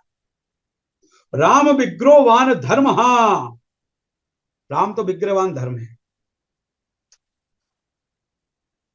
तो इतिहास की चर्चा मैंने आपसे कर ली। तो 9 नवंबर 2019 को जब सर्वोच्च न्यायालय का निर्णय आ गया तो स्पष्ट हो गया कि राम मंदिर अब बनेगा। 5 फरवरी को केंद्रीय मंत्रिमंडल ने श्री राम जन्मभूमि तीर्थ क्षेत्र नाम से ट्रस्ट बना दिया और श्री राम जन्मभूमि तीर्थ क्षेत्र नाम से बनाकर कानूनी रूप से 67.70 एकड़ जमीन श्री राम जन्मभूमि तीर्थ क्षेत्र को हस्तांतरित कर दी। मणिराम दास छावनी के पूज्य महंत नृत्य गोपाल दास जी ट्रस्ट के अध्यक्ष बने। विश्व हिंदू परिषद के सचिव चंपत राय जी ट्रस्ट के महामंत्री बने। स्वामी गोविंद देव गिरी कोषाध्यक्ष हैं और ट्रस्ट के दूसरे सदस्य जो हैं वो पद्म विभूषण के परासन, जो अदालत में भगवान रामलला के वकील थे। ज्योतिष पीठाधीश्वर जगत गुरु शंकराचार्य स्वामी वासुदेवानंद सरस्वती, पेजावर मठ उडुपी के जगत गुरु माधवाचार्य, विश्व प्रसन्न तीर्थ और निर्मोणी आहा के महंत दिनेश दीनेन्द्र दास जी और विमलेंद्र मोहन प्रसाद, डॉक्टर अनिल मिश्र अयोध्या, कामेश्वर चौपाल पटना और केंद्रीय गृह मंत्रालय के संयुक्त सचिव ज्ञानेश कुमार और उत्तर प्रदेश के मतलब ये जिलाधिकारी अयोध्या, ये इसके ट्रस्ट के पदेन सदस्य हैं और मंदिर का निर्माण इन सबकी देख रेख में हो गया। और मंदिर समिति के जो एक तो मतलब राम जन्मभूमि तीर्थ क्षेत्र है, ऐसे ही एक मंदिर निर्माण समिति भी है, तो नृपेंद्र मिश्र उसके अध्यक्ष हैं। और एक उसमें पूर्व आईएएस शत्रुघ्न सिंह, दिवाकर त्रिपाठी, ऐसे करके कुछ नाम है, उन नामों के निर्माण में और इस मंदिर का निर्माण शुरू हो गया। मंदिर का निर्माण कौन कर रहा है? मंदिर का निर्माण गुजरात के ख्याति प्राप्त वास्तुकार चंद्रकांत सोमपुरा कर रहे हैं। सोमपुरा मंदिर बनाएंगे, ये किसने तय करा? ये 1990 में अशोक सिंघल जी ने तय करा और लिखित में तय करा कि सोमपुरा ही मंदिर बनाएंगे जब भी मंदिर बने। सोमपुरा ऐसे परिवार है जो दुनिया भर में प्राचीन स्वरूप को ध्यान में रखते हुए कई मंदिरों का निर्माण कर चुके हैं। विश्व के सबसे बड़े वास्तुकार हैं, भारतीय भवन निर्माण शैली की। तो राम काज कीने बिना मोहे कहा विश्राम, सारे राम भक्त लग गए। 2020 को 5 अगस्त को एक चांदी की ईंट रखकर प्रधानमंत्री नरेंद्र मोदी ने राम मंदिर की शुरुआत कर दी और भूमि का परीक्षण, इस सब चीज का परीक्षण पूरा हो गया। दुनिया का ये अनोखा अभियान हुआ और भगवान राम के मंदिर के लिए एक धन वर्षा प्रारंभ हुई। जो 10 रुपए भी रोज कमाता है ना, उसने भी 1 रुपया दिया। विश्व में कभी ऐसा हो सकता है? किसी देश में नहीं हो सकता। ये भारत का ही वैशिष्ट्य है। 15 करोड़ से ज्यादा लोगों ने भगवान राम के मंदिर के लिए, मतलब 15 करोड़ मेरे ध्यान में आ रहा है, संख्या तो बहुत ज्यादा होगी। और इस 2 लाख महिला और 18.5 लाख पुरुष कार्यकर्ता भगवान राम के धन संग्रह मंदिर के लिए निधि समर्पण अभियान में 2 लाख महिला और 18.5 लाख पुरुष करते, 2800 करोड़ रुपए डिजिटल माध्यम से प्राप्त हुए और 42,000 शाखाओं में पैसा जमा हुआ भगवान राम के लिए। कितने दिनों में? मात्र 42 दिनों में 7.5 लाख गांव में से भगवान राम के लिए पैसा है। अलग अलग कारणों से 1500 लोगों के चेक भी वापस हुए, मतलब स्पेलिंग एरर या सिग्नेचर एरर, ऐसे 1500 चेक वापस हुए। दुनिया का सबसे बड़ा आंदोलन ये धन संग्रह अभियान बना। अब जो मंदिर बन रहा है, ये मंदिर कैसा है? भगवान राम का मंदिर जो अभी बनाया जा रहा है वो 70 एकड़ में बनाया जा रहा है। उसमें मंदिर का परकोटा 8 एकड़ में है और मंदिर का मुख्य भवन 2.67 एकड़ में बनाया जा रहा है। टोटल 42 दरवाजे, 3 द्वार हैं मुख्य द्वार। जो श्रद्धालु हैं वो पूर्व में सिंह द्वार से प्रवेश करेंगे और दक्षिण में से निकल जाएंगे। राजस्थान का मकराना मार्बल, कर्नाटक और तमिलनाडु, यहाँ का रेड सैंड स्टोन, यहां से मंदिर बन रहा है। और वो पत्थर का चुनाव इसलिए करा गया है क्योंकि इन क्षेत्रों का जो रेड सैंड लाल पत्थर होता है ये कभी बदरंग नहीं होता।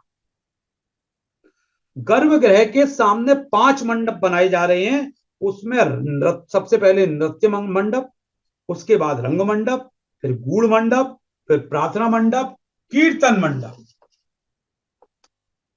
तो भारतीय वास्तुकला से होते हुए ये जो है मंदिर है।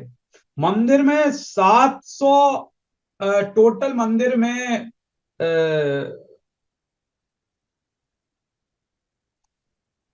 अभी टोटल जो मंदिर में 142 खंभे हैं, उन खंभों में लगभग 7,000 देवताओं की नृत्य करती हुई आकृतियां उकेरी गई। कल्याण तो मंदिर के 3 फ्लोर हैं, ग्राउंड फ्लोर, फर्स्ट फ्लोर और थर्ड फ्लोर। तो जो प्रथम तल है, ग्राउंड फ्लोर है, इस ग्राउंड फ्लोर पर ही मुख्य गर्भगृह है। इसमें भगवान रामलला विराजेंगे और एक भगवान की बाल रूप की मूर्ति होगी पीछे गर्भगृह में। 25 फीट की दूरी से दर्शन होगा। कुल 42 दरवाजे हैं और जो प्रथम तल है, फर्स्ट फ्लोर, उस पर भगवान का राम दरबार, लक्ष्मण जी, भरत जी, सीता जी, ये सब होंगे। और जो थर्ड फ्लोर है, उसका मंदिर में होने वाले आयोजनों के लिए प्रयोग करा जाएगा, एक हॉल बनाएगा। मंदिर के बाहर 32 सीढ़ियों से चढ़कर दर्शन होंगे। वापस जब उतर के आएंगे तो 4 परकोटा बनाया गया 8 एकड़ में।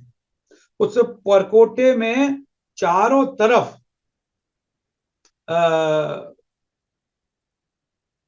उसमें जो एक गरुड़ द्वार, एक गज द्वार।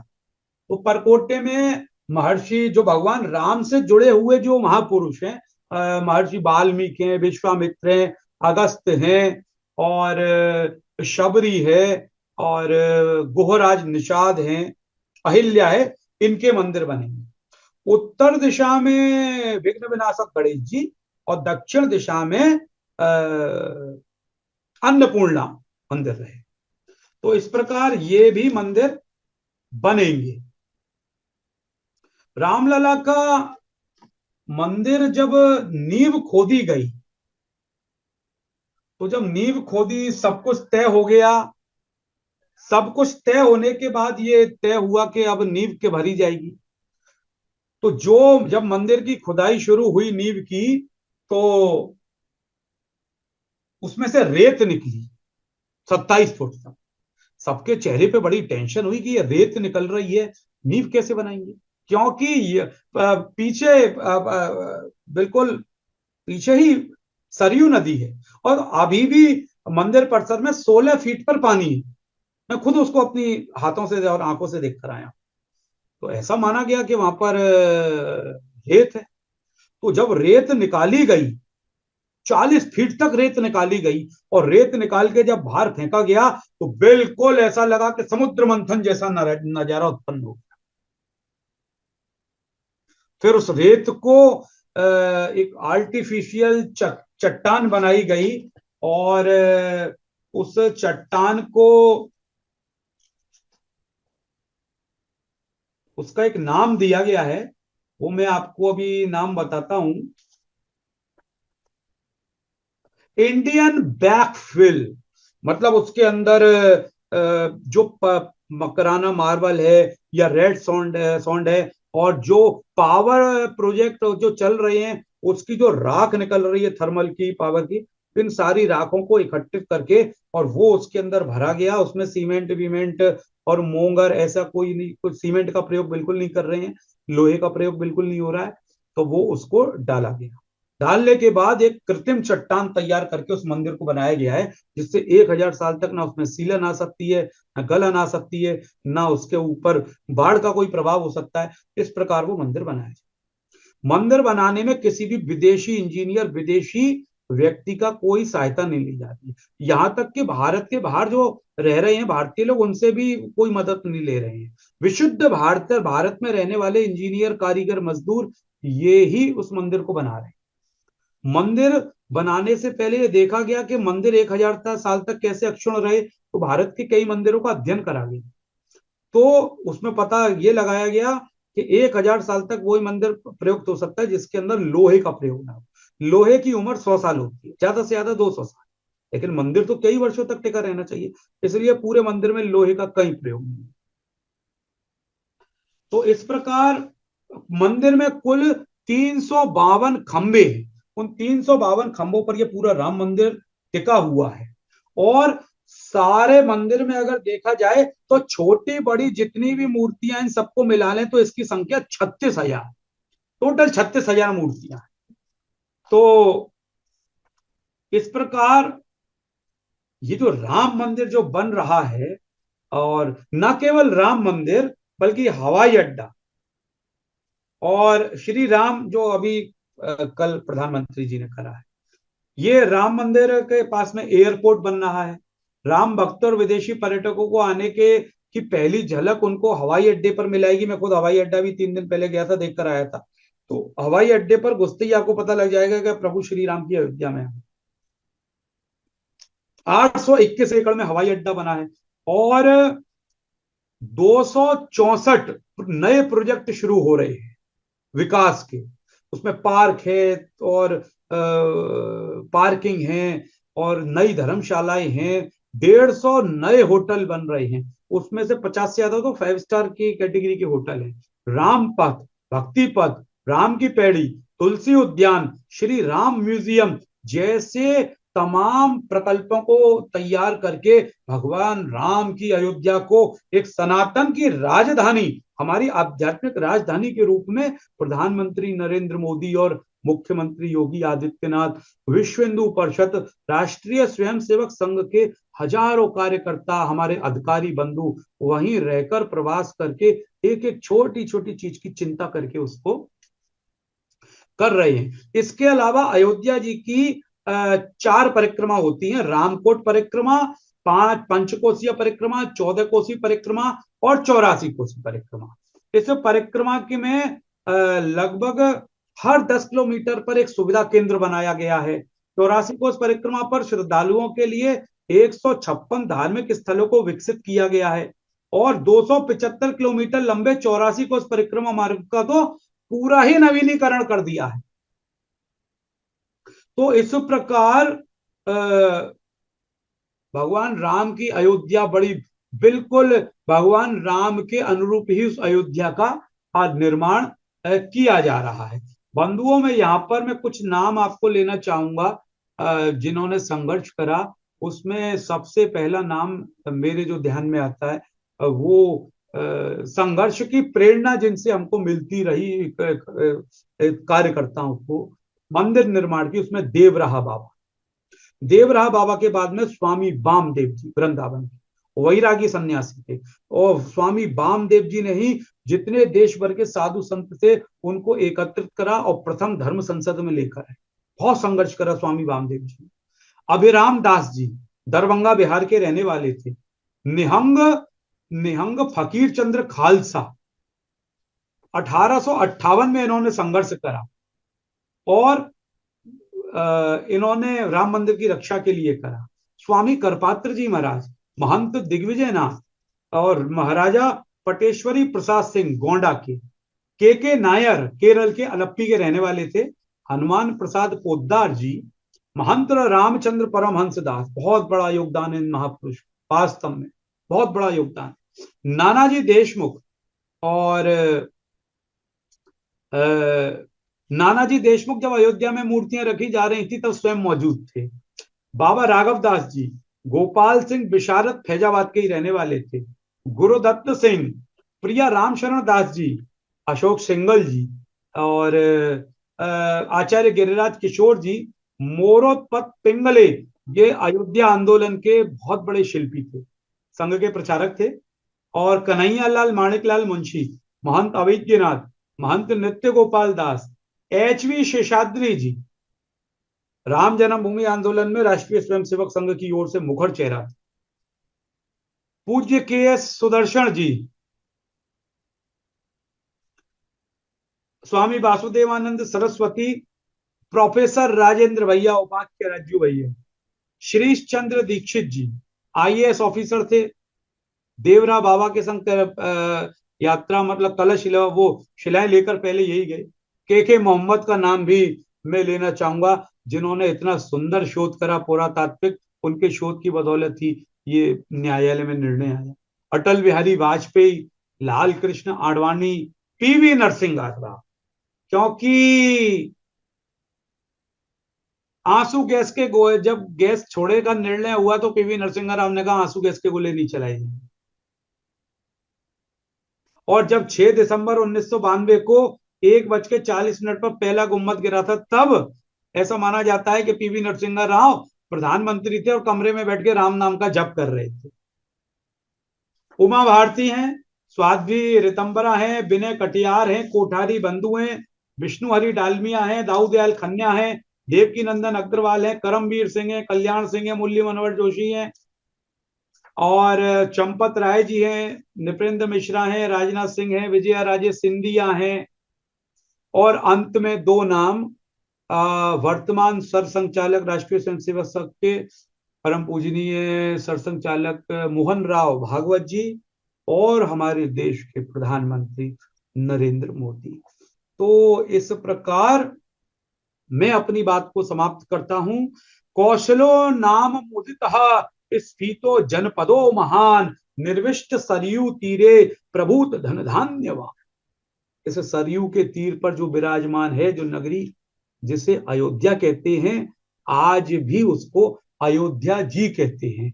और मैंने अयोध्या के राम मंदिर, अयोध्या के बारे में जब भी लिखता हूं तो मैं उसकी डेट लाइन में अयोध्या नहीं, अयोध्या जी ही लिखता हूं। अगर आपने मेरे अयोध्या को लेकर आलेख पढ़े होंगे तो मैं उसमें अयोध्या जी करता हूं। अयोध्या को ये वैभव प्राप्त है कि उसके नाम के आगे जी लगता है। तो ये राष्ट्र मंदिर जो है ये तैयार हो रहा है। ये राम मंदिर तो है ही है, राष्ट्र मंदिर है और अनेकों वर्षों तक ये हिंदू समाज को मार्गदर्शन देता रहेगा। मेरे को आपने बोलने का अवसर दिया, मैं आप सभी का, तो जितने जुड़े हैं उन सभी बंधुओं को सादर प्रणाम करता हूं और कुछ नई जानकारियां और आएंगी तो पुनः जुड़ूंगा। सभी को जय श्री राम। बहुत बहुत आभार भाई साहब इस प्रेरणादायी उद्बोधन के लिए। आभार इस नाते भी कि आपने राम मंदिर आंदोलन का सांगोपांग संपूर्ण क्रोनोलॉजी आंदोलन की जो 1588 से शुरू हुई और अद्यतन तिथि तक राम मंदिर आंदोलन का एक संरेख में आपने विवेचन और व्याख्या प्रस्तुत की है और इससे हमारे हजारों श्रोता लाभान्वित होंगे। हम लाखों तक जाते हैं यूट्यूब पर और इसका लाइव प्रसारण भी हो रहा था। आपका बहुत बहुत आभार इस विशद पाठे के लिए, इस बहुत ही महनीय व्याख्यान के लिए, जिसमें इतिहास भी था, संस्कृति के तत्व की मीमांसा भी थी, इसके साथ साथ इसमें दर्शन भी था। हमारी आध्यात्मिक चेतना कितना ऊर्ध्व है, वो कैसे कैसे आंदोलन के स्वरूप में परिवर्तन आया, उन सभी महनीय पुरुषों का आपने नामोल्लेख किया। मेरे मुंह से वो शहीद शब्द निकल गया, उसकी अर्थवत्ता को मैं नहीं जानता हूं, लेकिन मैंने इतना कहा कि जो प्राणों की आहुति दिए हैं उन सबको नमन, उनका वंदन। यह संघर्ष की निरंतरता का परिणाम है। आपने एक पंक्ति कही जो बहुत ही महनीय है, बहुत महत्वपूर्ण है कि यह राम मंदिर आंदोलन विध्वंस और सृजन का वित्तक्रमानुपाती क्रम है और इसी वित्तक्रम अनुपात से ही विध्वंस का विलोम सृजन होता है और हम भारतवासियों ने सृजन किया। आपने देवी दीन पांडे से लेके अंतिम सलाका पुरुषों तक का नामोल्लेख और स्मरण किया, उसके वास्तु विन्यास तक की चर्चा की, उसको संपूर्णता में देखने का प्रयास किया। अद्भुत पूरा यह आख्यान था, यह पाथेय था जिसमें सब कुछ था, ज्ञान था, विज्ञान था, दर्शन था, अध्यात्म था, इतिहास की मीमांसा थी और वो कैसे केवल तलवारों की खनक नहीं थी, कितने आत्माहुत हुए, कितने अपने इस अनुष्ठान में अपने प्राणों की आहुति दी है। इससे के बाद यह दिन देखने को मिला है। 500 वर्षों की गुलामी की साया कैसे हमने अपने ये पराक्रम से, अपने पुरुषार्थ से, भारतीयता का पुरुषार्थ, उसका सांस्कृतिक पुरुषार्थ जगा, तो यह दिन देखने को मिला है। इसकी भव्यता, उसकी भव्यता, उसकी दिव्यता, उसकी वैज्ञानिकता का भी वर्णन आपने किया। आपका बहुत बहुत आभार। अब मैं इलाहाबाद विश्वविद्यालय से अपने बहुत ही अनन्य सहयोगी और अर्थशास्त्री साहित्यकार डॉक्टर हर्षमणि सिंह को आमंत्रित करता हूं कि वह औपचारिक रूप से आज के हमारे बहुत ही महनीय विद्वान, प्रखर पत्रकार, कला मर्मज्ञ, संगीत मर्मज्ञ श्रीमान मधुकर चतुर्वेदी जी का औपचारिक धन्यवाद करें। डॉक्टर हर्षमणि सिंह जी, बहुत बहुत धन्यवाद डॉक्टर अखिलेश त्रिपाठी सर। लोक पहल की एक परंपरा है कि व्याख्यान के बाद हम एक उसकी मीमांसा करते हैं, और ये वक्तव्य इतना महत्तम है और इतना अद्भुत है कि मैं अपने आप को समर्थ नहीं पाता हूं कि मैं इस महान उद्बोधन की मीमांसा कर सकूं। लेकिन फिर भी जो हमारे साथ लोग जुड़े हुए हैं, और बल्कि अपने स्वयं के समझने के लिए, बल्कि इस लोक पहल की जो परंपराएं हैं, आगे आने वाले स्वरूप में किस तरीके के उद्बोधन हो, किस तरीके से ये जो एक लंबी श्रृंखला हम लोग श्री प्रभु श्री राम के अनेक आयामों और प्रभु श्री राम के मंदिर निर्माण से जुड़ी हुई जो भी आयाम है उनको छूने का प्रयास हम लोग कर रहे हैं, तो ये एक अनवरत परंपरा है। और मुझे लगता है कि 22 जनवरी तक ये परंपरा हम लोग करेंगे। तो मैं कोई भी नई बात नहीं कहने की स्थिति में हूं, बल्कि अपने स्वयं को समझने के लिए ही कुछ दोहराव मात्र का प्रयास करूंगा। तो मुझे जो सबसे बड़ी बात निकल के आती है वो कहते हैं कि राम से बड़ा राम का नाम, और राम से बड़ा राम का नाम समझने के लिए जो आज का पाथे श्री मधुकर चतुर्वेदी जी ने जो इतिहास की जो एक क्रोनोलॉजिकल व्याख्या की, मुझे लगता है कि एक अगर आप ये देखें कि जो श्री राम जन्मभूमि की यात्रा, मंदिर निर्माण की जो संकल्पना, मैं शायद अगर जोड़ पा रहा हूं, जिसका जिक्र आपने किया कि जो सीतामढ़ी से प्रारंभ हुई थी, शिला पूजन, पूरे पूरे देश से शिलाएं जिसकी जैसी सामर्थ्य थी, अयोध्या में भेजने का जो क्रम शुरू हुआ था, मुझे ख्याल से हम लोग सब उस समय तरुण अवस्था में थे, और कितना एक रोमांच अनुभव महसूस किया था जब हम लोग अपने सरस्वती शिशु मंदिर के विद्यालयों में इकट्ठा होके और उस तरीके के शिला पूजन का जो, तो आज जब मैं करीब 25 साल गुजर गए हैं, 25 साल गुजर गए हैं, तो आज उस आंदोलन को अपनी परिणति के रूप में आपके माध्यम से जब मैं सुन रहा था, तो इतना रोमांच का अनुभव महसूस हो रहा था। और मुझे लगता है कि ये रोमांच का अनुभव मुझे हमको, और ये अवसर भारत के यशस्वी प्रधानमंत्री ने और उत्तर प्रदेश बड़े प्रदेश के इस यशस्वी मुख्यमंत्री जी ने जो उपलब्ध कराया, ये हर भारतवासी, हर इस महाद्वीप में रहने वाले व्यक्ति के लिए एक निसंदेह गौरवपूर्ण विषय है। इतिहास की जब भी बात की जाती है, जैसा कि 1528 से बात की गई, तो तुलसीदास जी ने जो एक रचना की, वो इसी रचना को ध्यान में रखते हुए उन्होंने कहा कि हर भारतीय के मानस में एक ऐसा चरित्र उभर के आए, जिस चरित्र के माध्यम से वो जो सभ्यताओं का संघर्ष चल रहा है, जो कि संस्कृतियों का संघर्ष है, वो चाहे मुगलों के साथ संघर्ष हो, जिसको के बाद में अंग्रेजों के साथ संघर्ष के रूप में भी भारत का जनमानस ने देखा, उसके सामने एक ऐसा आदर्श वो प्रस्तुत कर गए कि जिसका अनुसरण करते हुए और मानस हर भारतीय की एक जीवन पद्धति का एक अंग बन गया। भारतीय जनमानस अपनी सुबह की शुरुआत उस मानस से करने लगा, और उसकी और ये कोई संयोग नहीं है। देखिए, भारतीय सनातन जो संस्कृति है उसकी पूर्णता के प्रेरक पुंज हैं, और उसके लिए उनको कहा जाता है मर्यादा पुरुषोत्तम राम।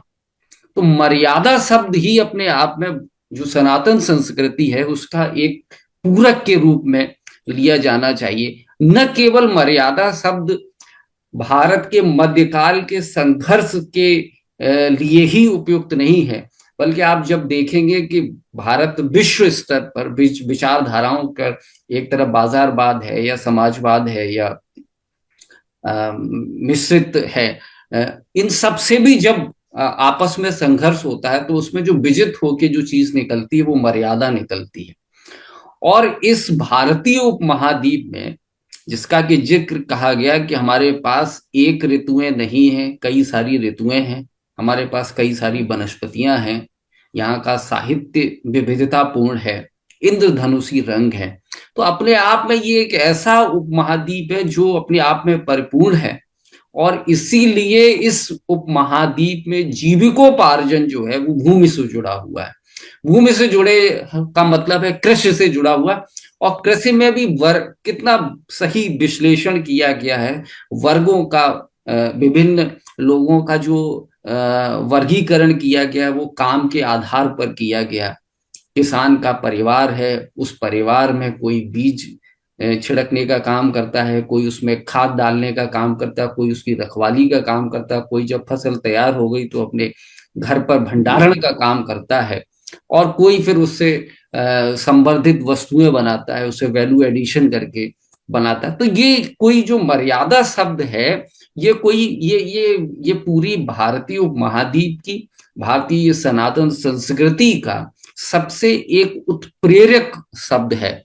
तो बाद में जब हम कई सारे कन्फ्लिक्ट्स आते हैं, जैसा कि आपने अपने उद्बोधन ही प्रारंभ किया था कि दो वर्ग हैं, जो एक तरफ जिन्होंने भगवान राम की स्तुति की और उनकी विचारधाराओं पर चल रहे हैं, एक ऐसा भी वर्ग है जो जो इस पथ पर नहीं है। तो आप अगर इन दोनों के संघर्षों का भी अगर देखें तो आप ये पाएंगे कि ये जो सनातन संस्कृति है, ये जो मर्यादा है, ये जो आत्मसंतुष्टि का भाव है, ये अपने आप में परिपूर्ण है। उन्हें वो भगवान राम सिया के भी राम है, भगवान राम जो है वो सबरी के भी राम हैं, वो रावण के संहारक हैं। यानी भगवान राम एक ऐसे व्यक्तित्व हैं जिनके पास अब समावेशी व्यक्तित्व है, जो केवल मानव से ही संवाद नहीं कर रहे हैं, वो वनस्पतियों से भी संवाद कर रहे हैं, वो पशु पक्षियों से भी संवाद कर रहे हैं, वो वानरों की भी सहायता। तो इतना जो समावेशी व्यक्तित्व है भगवान राम का, उनके लिए मर्यादा पुरुषोत्तम राम कहना सर्वथा उपयुक्त है। और आप देखें कि ये जो सनातन संस्कृति है, हम कहते हैं कि साहब गंगा और जमुना की बड़ी गहरी थाती है, बहुत बड़ा थाला है, कोई पाता भक्ति और कोई यहाँ मुक्ति। कहते हैं कि साहब गंगा नदियों का भी अपना महत्व है। किसी नदी के किनारे आपको वैराग्य की प्राप्ति होती है, जमुना के किनारे आपको भक्ति मिलती है, गंगा के किनारे आपको वैराग्य की प्राप्ति होती है, और सरस्वती नदी के किनारे आपको ज्ञान की प्राप्ति होती है, रहस्य की सूक्ति कहा गया है। और वो टैगोर जी लिखते हैं कि बिंद हिमाचल यमुना गंगा उच्छल जलद तिरंगा।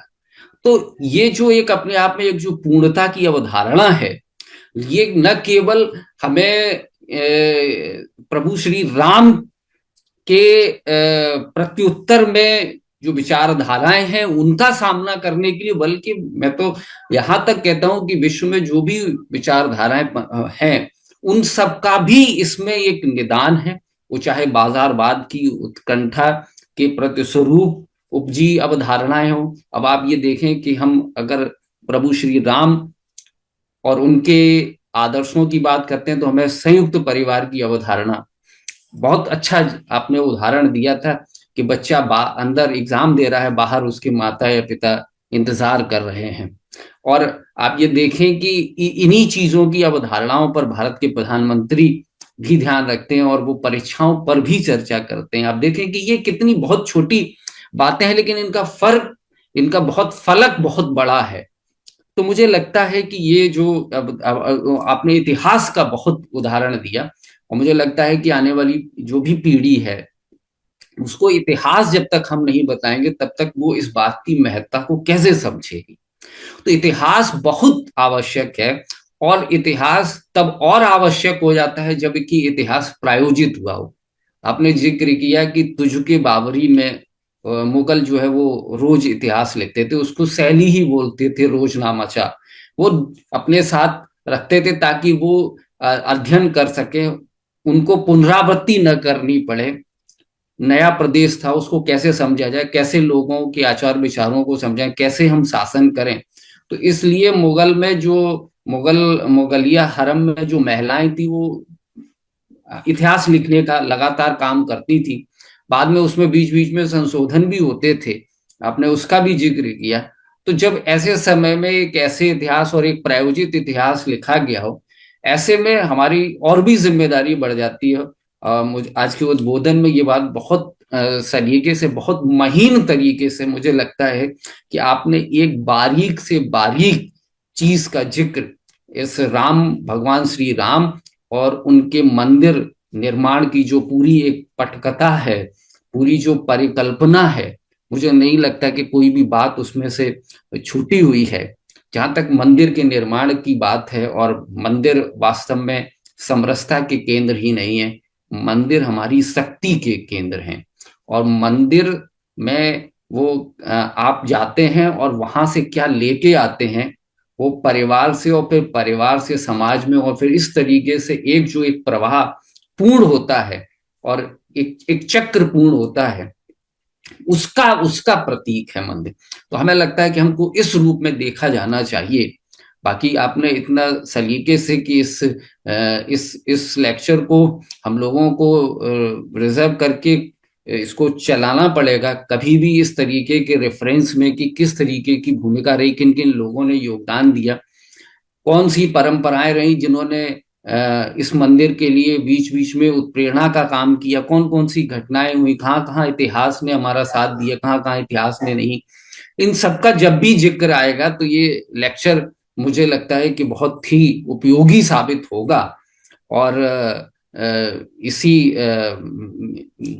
शब्दों के साथ मैं आज के इस पाठे के लिए आप हमारे इस लोक पहल आभासी मंच पर उपलब्ध हुए, ये हम सबके लिए सौभाग्य की बात है कि एक ऐसा व्यक्तित्व हमारे बीच में आए जिसने पूरी एक रूपरेखा, मतलब हम इधर बीच हम नहीं अयोध्या जा पाए, लेकिन ऐसा नहीं लग रहा आज के इस लेक्चर के बाद कि हम से कोई भी बात अछूती है। और आज इस लेक्चर पर हमारे इस वर्चुअल प्लेटफॉर्म पर डॉक्टर उदय भान सिंह जी जुड़े हुए हैं, उनका भी आभार। सोनू कुमार जी जर्नलिस्ट हैं, उनका भी बहुत बहुत आभार। इस लोक पहल पटल के अलावा भी यह कार्यक्रम फेसबुक पेज पर लाइव चलता है, तो जो भी श्रोता हमसे जुड़ रहे हैं या बाद में भी जो हमसे जुड़ेंगे, उन सभी का बहुत बहुत आभार। डॉक्टर उदय भान सिंह जी का भी बहुत बहुत आभार। और इस कार्यक्रम संयोजन के लिए डॉक्टर अखिलेश त्रिपाठी जी, हमारे जो लोक पहल के प्रयागराज के संयोजक हैं डॉक्टर बीके सिंह भाई साहब जी, उनका भी बहुत बहुत आभार। इस मंच को सजाने के लिए मेरठ से बहन कनिष्का जी जो इसको सुसज्जित करती हैं, उनका भी बहुत बहुत आभार। एक बार पुनः इस महान और महत्वपूर्ण और ऐतिहासिक उद्बोधन के लिए मैं श्री मधुकर चतुर्वेदी जी का बहुत बहुत अपनी दिल की तमाम गहराइयों से उनका बहुत बहुत आभार प्रकट करता हूँ। धन्यवाद डॉक्टर अखिलेश त्रिपाठी जी। बहुत बहुत आभार, बहुत बहुत आत्मीय आभार इस सुंदर धन्यवाद ज्ञापन के लिए। इसकी विषय वस्तु की संक्षेप में बहुत ही सारगर्भित मीमांसा करने के लिए डॉक्टर श्रीमान मधुकर चतुर्वेदी जी का बहुत बहुत आभार। उन्होंने इतना, जैसे बम्बार्टमेंट होता है शब्दों का इतना बम्बार्टमेंट कर दिया था, इतने शब्द थे, इतने विचार थे, उससे एकत्रित कर दिया जाए तो बस बहुत ही महान पाठ था, बहुत ही अद्भुत था, आकर्षक था, और वह हमेशा हमें बांधे रखता था और हमें एक नई चेतना की अनुभूति करा रहा था, हमें लगातार एक नया चैतन्य प्रदान कर रहा था। अद्भुत वैदुष्य के साथ उनका उसमें इतना विशिष्ट था, इतना वैशिष्ट था कि उसे हम शब्दों में बहुत अभिव्यक्ति नहीं कर सकते। तो श्रीमान मधुकर चतुर्वेदी जी का बहुत बहुत आभार। डॉक्टर उदय भान सिंह, एसोसिएट प्रोफेसर, दीनदयाल उपाध्याय अध्ययन केंद्र, केंद्रीय विश्वविद्यालय हिमाचल प्रदेश धर्मशाला से के हैं, जो हम लोगों से जुड़े हुए थे, उनका बहुत बहुत आभार। जो हमारा युवा साथी है, बहुत तरुण है, सोनू कुमार जी बिहार से, और एक बहुत समर्थ पत्रकार हैं। और ये दो पत्रकार, एक महनीय पत्रकार का उद्बोधन था और हम सब श्रवण कर रहे थे ऐसे पत्रकारिता जगत से जुड़े हुए। सोनू कुमार का भी बहुत बहुत अभिनंदन। दिल्ली विश्वविद्यालय से हमारे बहुत ही लोक पहल के दिल्ली विश्वविद्यालय, पूरे विश्वविद्यालय दिल्ली का जो कार्यभार देखते हैं, ऐसे डॉक्टर ऋषिकेश सिंह का बहुत बहुत अभिनंदन। वो लगातार जुड़े रहे। हमारे शोध छात्र सनी कुमार जी का भी बहुत बहुत अभिनंदन। और तमाम उन श्रोताओं का, हमारे साथ जितने लाइव प्रसारण देख रहे सभी श्रोताओं का बहुत बहुत अभिनंदन। एक बार पुनः मधुकर चतुर्वेदी जी भाई साहब का अभिनंदन। और इस कड़ी को जोड़ने के लिए आशुतोष सिंह जी का बहुत बहुत अभिनंदन, बहुत बहुत अभिनंदन, जो भाई साहब से मिला है। अद्भुत। हम लोग लगातार, मैं शब्दों में अभिव्यक्ति नहीं कर सकता जितनी इतिहास, दर्शन, संस्कृति, सभ्यता और इतिहास में संघर्ष, तलवारों की वो खनक और वो आत्म पीड़ा, पूरी मंदिर आंदोलन की जो आत्म पीड़ा थी, उसको एक साथ स्वर देना एक संगीत के महारथी के लिए ही संभव था, एक ऐसे प्रखर पत्रकार के लिए ही संभव था जिसमें गणेश शंकर विद्यार्थी की आत्मा हो। जो परंपरा है, जो नारद की परंपरा है और जो आज तक आई है, अद्भुत, अविस्मरणीय, और मैं मोह नहीं त्याग पा रहा हूं। वो शब्द समस्त मस्तिष्क में समाहित हो रहे थे, मस्तिष्क को का स्पर्श कर रहे थे और हमें नवजीवन प्रदान कर रहे थे। श्रोताओं का बहुत ही विद्वत्ता से परिपूर्ण यह पाठे था, व्याख्यान था, और जो इसकी नीर छीर करने की विवेच्य शक्ति थी, आलोच्य शक्ति थी, वह बहुत ही अद्भुत थी। और उसमें जो राष्ट्रवाद का प्राण तत्व था, उसके लिए मैं बार बार आपका अभिनंदन करता हूं। और क्या कहूं, शब्द में सामर्थ्य नहीं कि आपके का अभिनंदन कर सकूं।